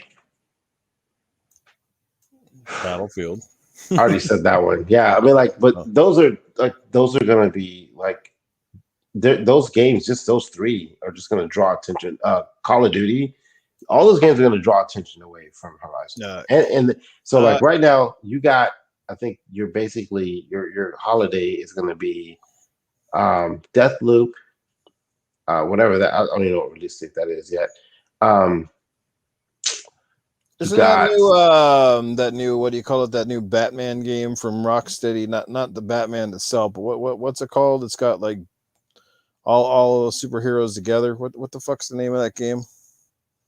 Mag, do you know the one? Mag, step out there. I don't know. Does anybody in the chat know the one I'm talking about? The one with from Rocksteady that's coming out with all of the superheroes, the DC ones. I forget the fuck it's called. Somebody in the chat knows it. We got a super chat coming in too. A couple of super chats here. This one coming in from my good friend Royal Boyle 78. He drops $5 GAD. What is good, my guys? Noof Mag, Sup Predator. What's good, chat? I'm here to always show my support to the fellas. Here's to a great show. We'll appreciate the support, Royal Boyle. Glad to see you in the chat, man. Always good to be here, man. Tony Grosso, what is going on? How you doing? AP Cool J, Kylo Milo, what's going on? Timothy Dixon, a little late to the show, but glad you're here, sir. Glad to see you. JD, what's up? Assassin Lupa is in the house. What's going on, girl? Glad to see you. We got to play some games here soon. Hopefully I get some gaming in on the weekend. I'm off a couple of days, but Saturday night I'm going to be busy. I'm going to be away at a wedding, so that's why I'm not doing community game night. Psychonauts is in the house. Suicide Squad game. Yes, thank you so much. That's the one. Or okay. No, Suicide and it's Gotham Knights. Yes, Gotham Knights. That comes out this year, doesn't it? I haven't heard anything about it, to be honest with you. Like this is a time frame where you start hearing about these things. And I know I kind of got off topic here too for a little bit, but the state of play as a whole was kind of trash to me. I just think that they kind of missed an opportunity to kind of highlight some stuff. Even if I hate announcing games so far in advance, but I really don't think they have anything to show. Like you said, they got Deathloop, they got some DLC for Ghost of Tsushima, and they got the director's cut of whatever the fuck game that is, Kojima's game. So that's basically it, and all these little smaller indies, and I think that's their holiday lineup, and they haven't addressed VR, they haven't addressed their fucking SSD issue. All this stuff could have been done at the state of play, and they didn't talk about it. Yeah, there's a lot of questions and not enough answers coming out of their camp right now. Like, you're totally right about that. The expansion storage, fans are crying. They're starting to run out of storage already. Lots of things like that. And I thought state of play, at least I thought this one, because considering it's sort of like their first major one since the E3 sort of stuff, that they would come out with a little bit more bite, like a little bit of something. Like they showed off the Horizon Zero Dawn at the one before that. Or on Horizon Zero Dawn, Horizon Forbidden West, and that was great. But like sometimes they'll have these really good state of plays, and a lot of times this one was more indie focused, and I get that, but still, it just wasn't a lot of games that, and it's kind of funny because, before they always touted, like a lot of their shows would have these ultra realistic games. Oh, this power of the PlayStation, and they always criticize Xbox for having all these stylized games. And then what are you starting to see now? You look at a lot of these Sony shows, and what do you see? Stylized game graphics, graphics that, obviously certainly benefit from the power of the hardware, but they're not exactly mind-blowing. You know what I mean? It's kind of funny how the shoe's on the other foot all of a sudden. It's like, ooh, Yeah, you think they're going to do a show in August? Or is that is that just like how we used to have us Xbox guys used to get like, oh, they got more to show. They're going to show it at Gamescom. Yeah. I think they will soon because Kana's coming out, and they might want to highlight that one a little bit because that's one of the bigger games on their portfolio. And going into the fall, hopefully they'll have something to kind of drum up that excitement as well. Yeah, I think they're doing a show in August. I heard rumors that the God of War trailer has already been leaked somewhere, so they're going to be showing it soon. I don't know when, but something. And by the way, Gotham Knights has been delayed till 2022. Oh shit! Damn. So Suicide Squad and Gotham Knights are both not till next year. Yeah, we see that Ghostwire Tokyo was also delayed into 2022 too. Yeah, I think it's early 2022, so like January, February, somewhere around there, which means, by the way, because it's a Bethesda game, it won't come to Game Pass till 2023 because they still have to honor the deal, right? They got to honor the year exclusivity. Mm-hmm. Yeah. Yeah. That is sexy balls. Well, not too much more to say on this. I mean, it is what it is. I mean, Xbox has their little inside Xbox shows, the state of plays. I don't know. They're all part, at the end of the day, they're just little hype reels. You either like them or you don't. I think, like I said, the large part this latest one was a bit forgettable. But hey, we've seen lots of forgettable stuff. We know Sony's got a lot of good stuff in the pipeline. Well, they say they got about 25 games, but for someone that has 25 games in the pipeline too, they haven't really said much about anything. So that's the other part. So I don't know. I don't know what's going on. Keep acquiring some studios, though. That's a good thing on Sony's part. They picked up a few more studios in the last week or two, haven't they? Yeah. But you know what the thing is, though. You look at those games that they just released, like Housemark. They did Returnal. Yeah. They literally just finished Returnal. So they purchased They purchased the dev. They're not going to turn around with a game next year. Right? Naughty Dog just released Last of Us 2 last year. Oh, they will. It'll be Returnal, the director's cut.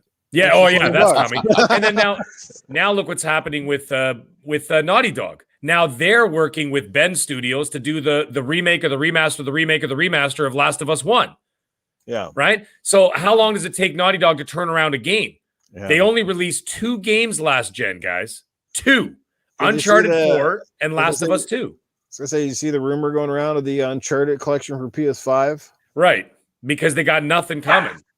And then when they've got... I can totally see that happening. Yeah. And then when Sony Santa Monica releases God of War Ragnarok, or whatever the hell it's called, it's after that, you're not going to get another game from them the whole gen. Mm-hmm. So when you think about it, they're going to release what? Another Spider-Man, most likely another Miles Morales DLC or whatever the hell they're going to do, right? Mm. And then you're going to get maybe an Uncharted 5. They're not doing what's it called? Not Last of Us. What's the other one? The one I really liked. Lost Legacy. No. The dude on the motorcycle.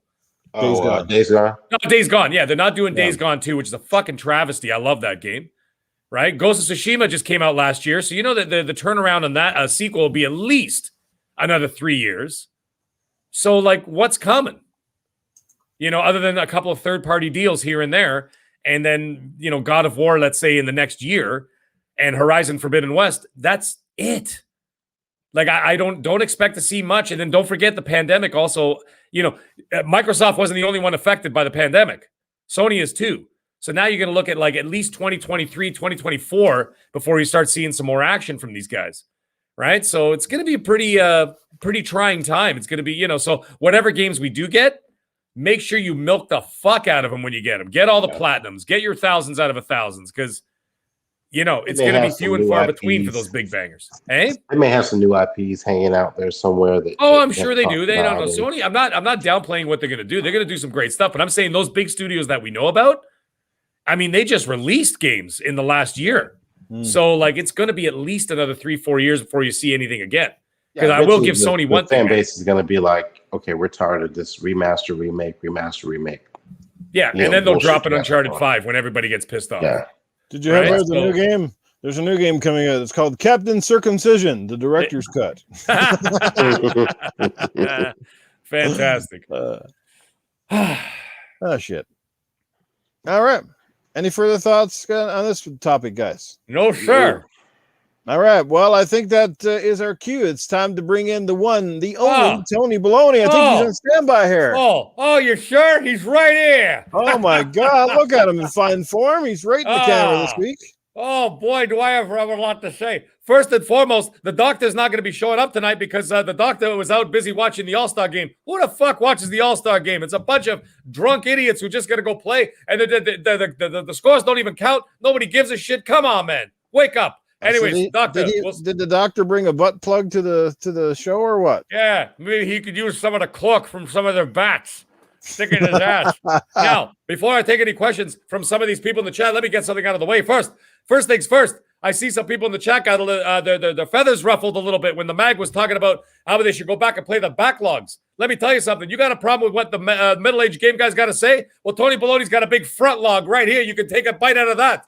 Okay? Before you got anything to say. And by the way, asshole 1324 Gaming. I saw what you said about an hour ago in the chat. You called it. You said that when you're through with Tony Baloney, you're going to make him Tony Salami. Let me tell you something. The only salami that I got is going to be going directly in your mouth. Let me see you do Good Morning Xbox with that in your mouth. Huh? Let's see you talk then. Noof Nukem can ask you questions all night, and you're going to be like this. That's right. That's what it's going to sound like. Now, another quick thing. England. As I'm Italian, obviously. England. I got a tip for you. You know that big giant rectangle that's behind the goalie? You know that big thing? That's where you're supposed to kick the ball. Okay, so just a tip for the next World Cup or for the next Euro Cup. The big rectangle, you kick the ball inside of there, and then you go, yay! They have a hard time because they're drunk. Yeah, well, that's the whole story. But let me tell you something. One last thing before I take any questions from some of these people in the chat. Oh, I see a lot of laugh emojis. Fantastic. Let me say something. Titan Drago, scumbag. By the way, in Arizona, I hear you bitching. It's like your whole body's it feels like it's in a vagina. Wow. I've never seen a pussy inside of a pussy before. Yeah, that's right. That's right, Titan. Just because you're sitting in a green bath over there in Arizona having a good old time doesn't mean that Tony Baloney's not going to take a chunk out of your ass. Oh shit! The doctor did show up. He drops $5 for Tony. Tony B, check your messages. I'm gonna have to check my messages. Hold on a second. Let's see what this the doctor never fails. Always shows up. Unbelievable. He said he wasn't gonna make it. Okay. Oh my goodness. Here we go. So here's a question from the doctor. The doctor asked me, Tony, ask my girlfriend, would you rather do ass play with me or do two jerks to a gorilla's dick in the zoo? She said, well, oh my God. She said, well, I won't want to assault an animal. Things are looking good, right? Let me tell you something, doctor. If you've got to do this to your girlfriend, okay, you've got to get to the point where you've got to basically like force her to do anything to you, then obviously the problem is you. Okay? The problem is you. You can't do that to her. Okay? It's unbelievable. You try to like put her in a position where she's going to assault an animal just so that she can get to an ass. The only animal I see in this situation is you. So smarten up, doctor. Ridiculous question. Must be some fungus on that anus or something. What the fuck? It's probably really hairy or something. I wouldn't go down there either. It's lubrication. Oh, wicked. All right, let's get to some questions for a middle-aged game guy. Tony Baloney is in the house. You got anything for Tony Baloney there, Fred? No, I don't actually. I mean, I haven't been on the show with Tony, so I don't really know. Let me tell you something, Fred. You're a good man. You're a good man. I listen to you on the show. I listen to you on the next podcast. You're the only one who talks any sense. Okay? Well, thank you. Xbot, Mr. King Neutral himself. Yet his name is Xbot. Unfucking believable. I gave him shit last week about that. Unbelievable. Yeah, but that was a good show. Anybody got any questions? What name should he take on? What? What name should he take on? Well, shit, you kind of stumped me. I didn't even think of anything. I don't know. Xbot sounds good, but you know what? Stop lying to yourself, Xbot. You're an Xbot. That's all there is to it. I said it last week. I said that's like me calling myself King Pony Fucker and say, oh, no, I don't play PlayStation. No, I don't play PlayStation. Or I can have my handle could be like I suck Jim Ryan's dick. I'd be like, okay, oh no, I don't like him. That's just my name. King Neutral, my ass. Anyways, any questions for that?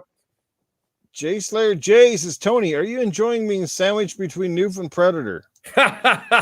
Let me tell you something. You know what? The last time that happened, I had Noof and I had Pred. They were sleeping on either side of the bed with me. And then Noof woke up in the morning. He goes, man, I had a dream that I got jerked off. Predator woke up and he said, man, I had a dream that I got jerked off. And then I woke up and went, I had a dream I was downhill skiing.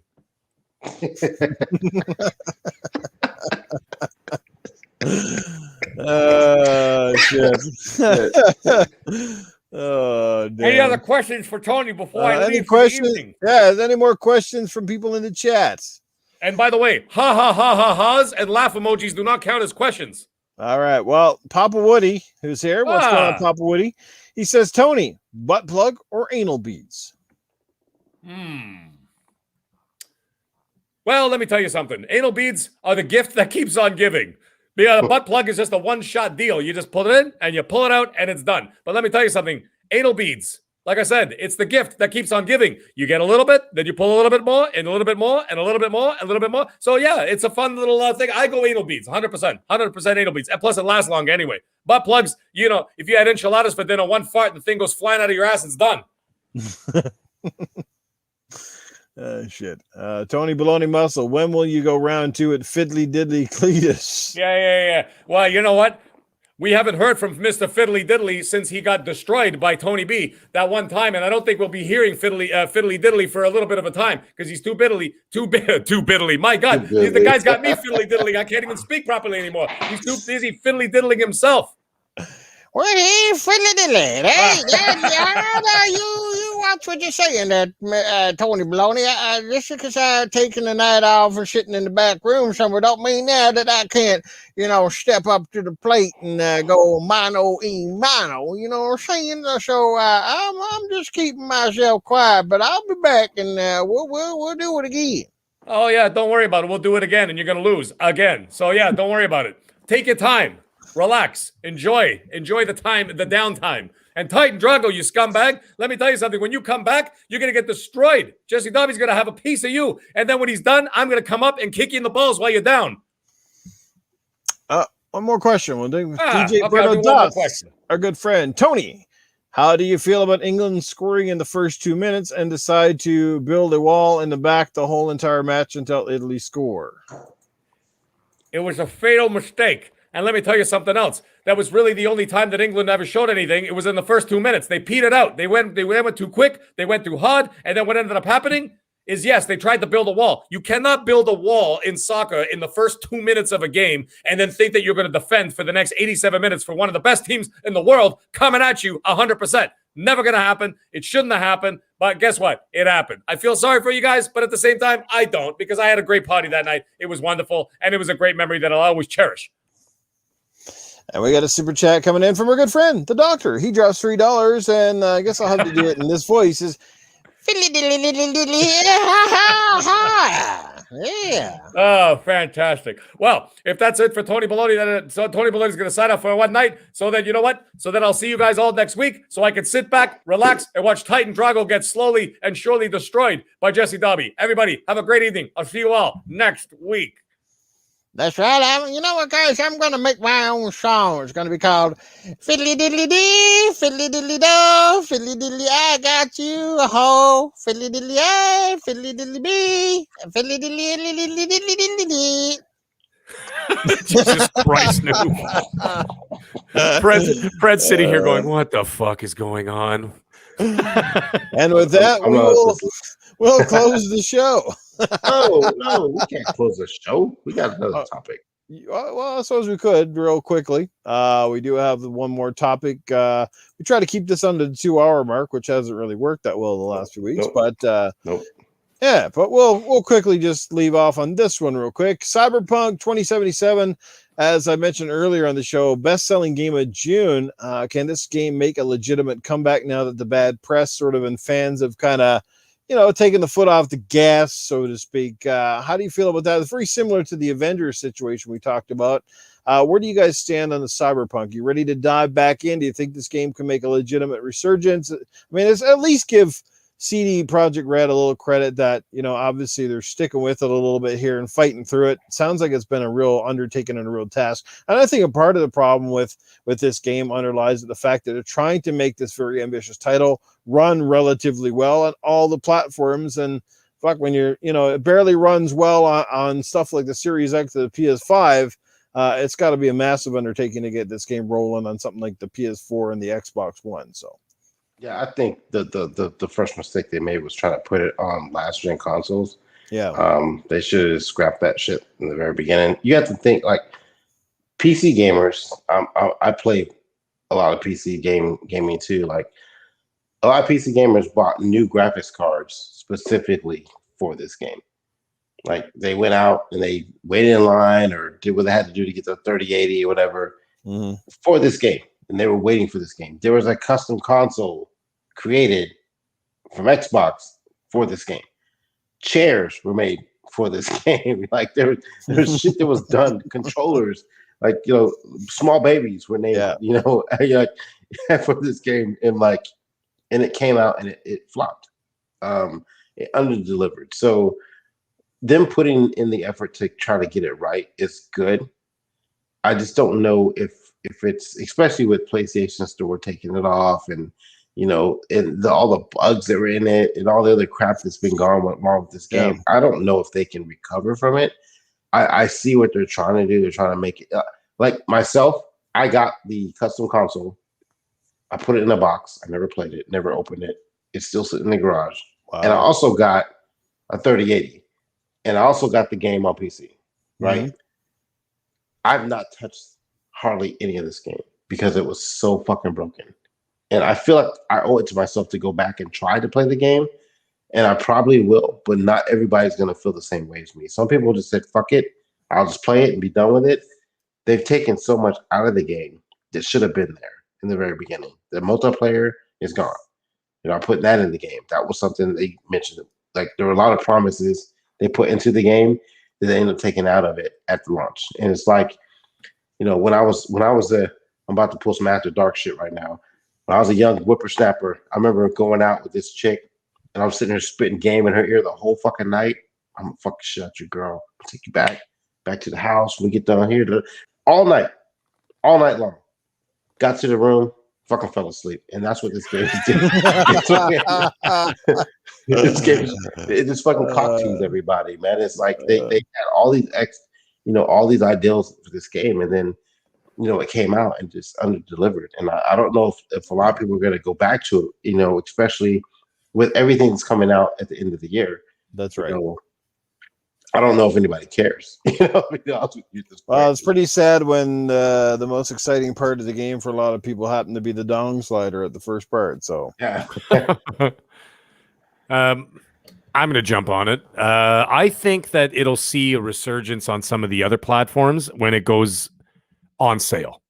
And that's when for example, I kind of skipped over Witcher 3, not on purpose. It was just, it's one of those ones that just kind of slipped through the cracks. Like, oh, I'll get it eventually. I'll buy it eventually or whatever. And then by the time I actually bought it is when it came with all the DLC, right? So it had the Blood and Wine, and it had the other one. I can't remember the name of it. Mm-hmm. And of course the main game, right? And I ended up buying it for like $30. And then I found out, then I started noticing that a lot of people bought it, that Game of the Year edition, for like $30. And people were posting pictures, this and that. And I'm like, holy shit, what happened here? Like, the game came out like 2 years ago. Yeah. So I think when it goes down on sale and they release some DLC, I think you'll see it. Now, that's the other thing. They also said that there will be story DLC released, right? Now, I wouldn't mind going back when they do the next-gen patch for the Series X and the Series X, because I did buy it for the Xbox. Yeah. And when they do that next-gen patch, I'll check it out. However, I put in 100 hours into the game. I actually really enjoyed it. I put 100 hours into it. I finished it. I finished the story. I did as much as I wanted to do anyway, like 100 hours. I mean, that's enough for me, for that game. And I'm like, all right, cool. But I want to see what it looks like, how it plays. So I will turn it on for like maybe half hour, 45 minutes, just kind of run through it, see, check it out, whatever. And then what I'm thinking, now this is what I'm thinking. I think they're going to release the first story DLC. I think it'll be substantial in size. And I also think, as just me though, maybe it's just wishful thinking, but I actually think it's going to be free. And I think that that's a wise move, like as like a, you know what I mean? Like as a good faith thing from CD Projekt Red saying, hey guys, sorry for all the bullshit. Sorry for the technical glitches. Pred is 100% right. They never should have tried releasing it for the PS4 and the Xbox One. Yeah. They never should have done that.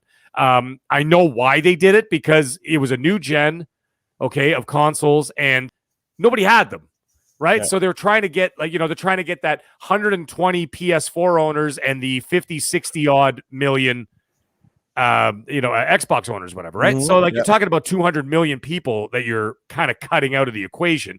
I see why, but if they technically weren't able to do it from the get-go, why have the bad press from the beginning? Yeah. You know what I mean? And try to fix it. It's best to just piss people off and just be like, yeah, it's going to be next gen only. And and I know the thing is, I know, hindsight is 2020, right? They shouldn't have kept announcing a release date. You know what I mean? And then they kept delaying it and kept delaying it. What they should have done is kept their mouth shut and saying, listen, it's coming when it's coming. It is what it is. People get distracted by other games, other releases, other things. You forget all about it.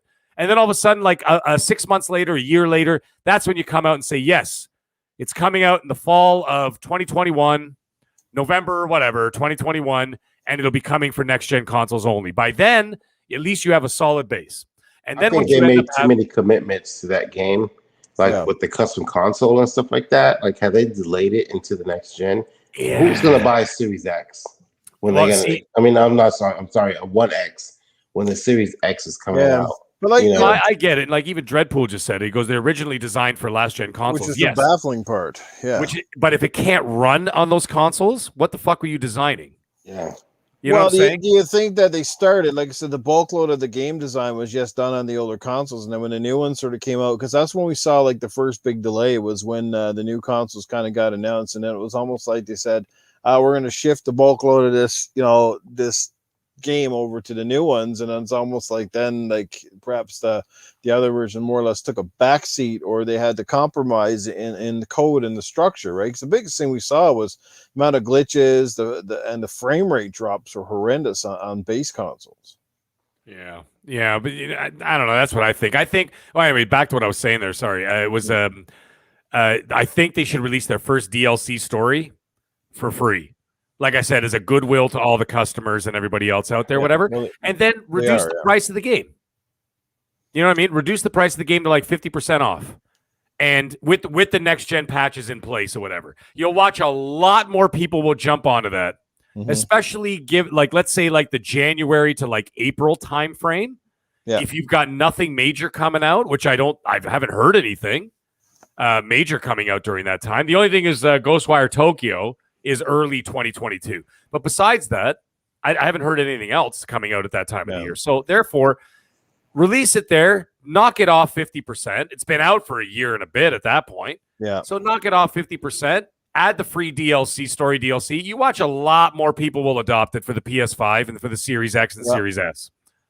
And there'll be a lot more consoles out in the wild at that point, right? Yeah. They'll put it in Game Pass. Well, that's just put it in Game Pass. Yeah, I was going to say the exact same thing. I was going to say, like, that's what'll happen is they'll wait till the game is pretty much complete, and most of the updates have this game running, almost as good as it can look. The DLC stuff will be out, perhaps even the multiplayer, and then basically they'll repackage the game, probably sell it a little bit less, and then ultimately, like I said, it'll probably go into Game Pass, and we'll see this game really get a resurgence.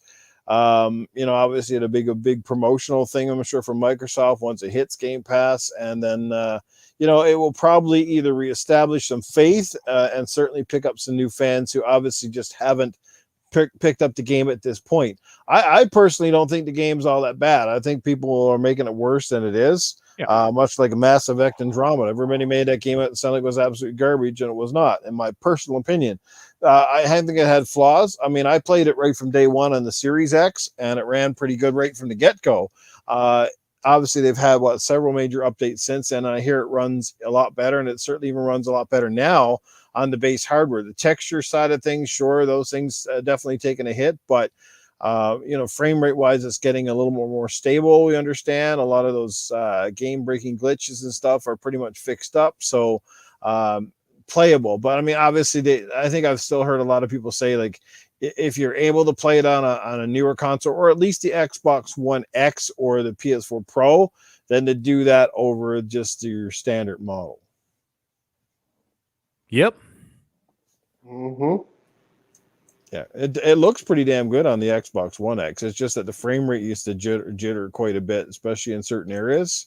Yeah. I don't know what it's like now because I haven't tried it on my One X since the last major update. So, yeah, I don't know. I think the game is definitely solid. We've seen sort of game like you just said, Mag. You said about The Witcher. Like The Witcher was successful, but it really started to pick up once, like I said, the game dropped in price and it got a lot of tout and a lot of claim, and people were talking about it. And we saw that game pick up a lot of sales after the fact. So yeah, it did. And the other thing is Witcher 3 did not release perfect. A lot of people forget that. Oh, no. It was terrible. It was fucking terrible. Yeah. It was terrible when it came out. And there was a lot of problems there, too, and a lot of bad press. Not as bad as this, because I think that this was magnified because they kind of put themselves in the spotlight a little too much. And I understand they had obligations and everything else, but they kept saying, oh, now it's coming out this day. Oh, now it's coming out this day. It became a meme. You know what I mean? Where it was just like, they had like 5 release dates and they kept pushing it. And then, and then everybody would sit on Twitter and just wait for that yellow email. Hi guys, CD Projekt Red here. We're delaying the game another 6 months. You know what I mean? And so it became a joke after a while. And I think by that point, people's expectations grew way too much. They should have just kept their mouth. You know what I'm thinking of? Remember, what was it? No Man's Sky? Game came out a fucking mess, right? The guy shut his mouth and for an entire year didn't say a fucking word. And then he just showed up out of nowhere a year later and goes, by the way, I fixed this shit. And it came out amazing. Okay? That's kind of the route they should have gone. Instead of they're putting way too much into the public spotlight, because what they're trying to do is they were trying to keep the game in the public conscience. They were trying to continue to capture that mind share, but that backfired because then people's expectations grew way out of control. Right? The game was, I thought the story was excellent. The gameplay was excellent. I thought everything about it was good. I had no problems with it. I had no glitches, no issues, no bugs. The only one I told you guys about it, is that a hooker walked through my car when I was driving. That was it. Other than that, I didn't see anything else happen in that game that was like, oh, fuck, this game is fucked up. Nothing. She was doing her job. That's what it was. Yeah, exactly. She was coming into the car, which is where she belongs. But anyways, yeah, that was about it. But anyways, I'm interested to see what they do, but I'm not going to be touching anytime soon, because starting in about, a week and a half from now, we're going to be bombarded with shit all the way till December. So we're going to be extremely busy playing games. Yep. Cyberpunk's going to have to take a back seat until the new year. Yeah. Yeah. All right. There you go. Any further thoughts on Cyberpunk before we get out of here? No, man. No. All right. Anyway, guys, like I said, if you don't have it already, wait for a deal, wait for Game Pass, whatever. But, give it to yourself. At least, honestly, go give it a try. It has improved a lot. Like I said, you never know. Maybe you'll like it. Is it the game we all hoped and thought it would be?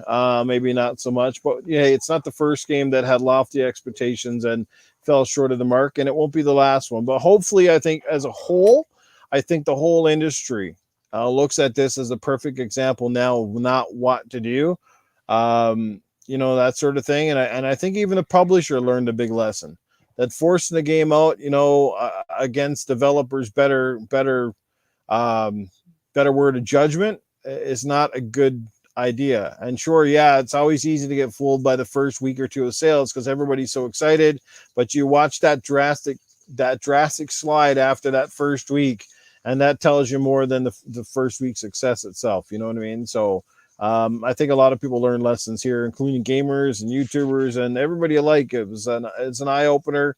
You never want to see a game come out and get trashed like that. You feel bad for the devs who put so many hard years of work in there, but at the same time, you did it to yourself too, because you allowed it to come out that way for whatever reason. And if on bottom line, if a game's unplayable, especially when it's unplayable on the hardware it was intended for, you got a major issue. No matter how you look at it, you got a major issue. So I'm going to leave it at that. I like the game and I'll go back to it, but I just haven't had the time to play hardly anything recently. So, all right. Well, it's time to close the show, guys. It's been another dynamite episode tonight. We certainly missed Titan Drago for sure, but we hope that he comes back here next week. He'll keep us posted. And once the Titan is back on, we'll bring Jesse Darby in for the Drago's Corner. We got one more super chat coming in from our good friend, DJ Berto Das. How much longer this Fidel podcast go on for? Fidel? Is that what you mean? I don't know what the fertile, fetile, futile. I don't know. Well, it's not going on for much longer. To answer your question, we're actually going to wrap it up here right now. So yeah, that's it. So, fiddly diddly, the doctor. All right. Well, great show again. Once again, Tony Baloney, always in fine form, always laying it down on somebody, and we look forward to his return again next week. We got to wonder what is in that pipe. There you go. But anyway, let's get out of here and let's send off to our fantastic guest who stayed up past his bedtime to be here with us. And it's always good to have Predator here. Pred, I'll let people know where they can catch up with you, check out your content, follow you on social media, all that good stuff. Predator_HOS on Twitter and Xbox and PlayStation. I definitely will be on the next podcast this week. I have no idea what our topics are, but that's Thursday. I think we start about 7 p.m. Central Time. Mm-hmm. Don't quote me on that, but that's where I'm gonna be. So if you guys want to follow me there, follow me on Twitter, hit me up wherever, and I will definitely game or talk to you. And as long as I don't say any asinine shit on my Facebook or my Twitter or my OnlyFans, then we're good. Awesome stuff. All right, middle-aged game guy, otherwise known as simply the Mag. Mag, my brother, where can people obviously check you out? Now, congratulations as well with Italy's winning. Yes. I'm sad because obviously my ancestry is from England, so I was kind of sad that they lost, but it is what it is. That's that happens. So yeah, but anyway. Yeah. Well, guys, it was a great show, Pred. It was wonderful actually doing the show with you. I've been listening to you for a very long time, so it's kind of funny. I'm like, oh my god, I'm sitting here talking to this dude now, and I've been listening to you for like years. So, anyways, it was an absolute pleasure having you on the show tonight. Noof, awesome as always. Chat, awesome as always. You guys are amazing. You guys are like family to us. Shout out to that one thumbs down, by the way, whoever that is. I will find them. Anyhow, guys, it was great.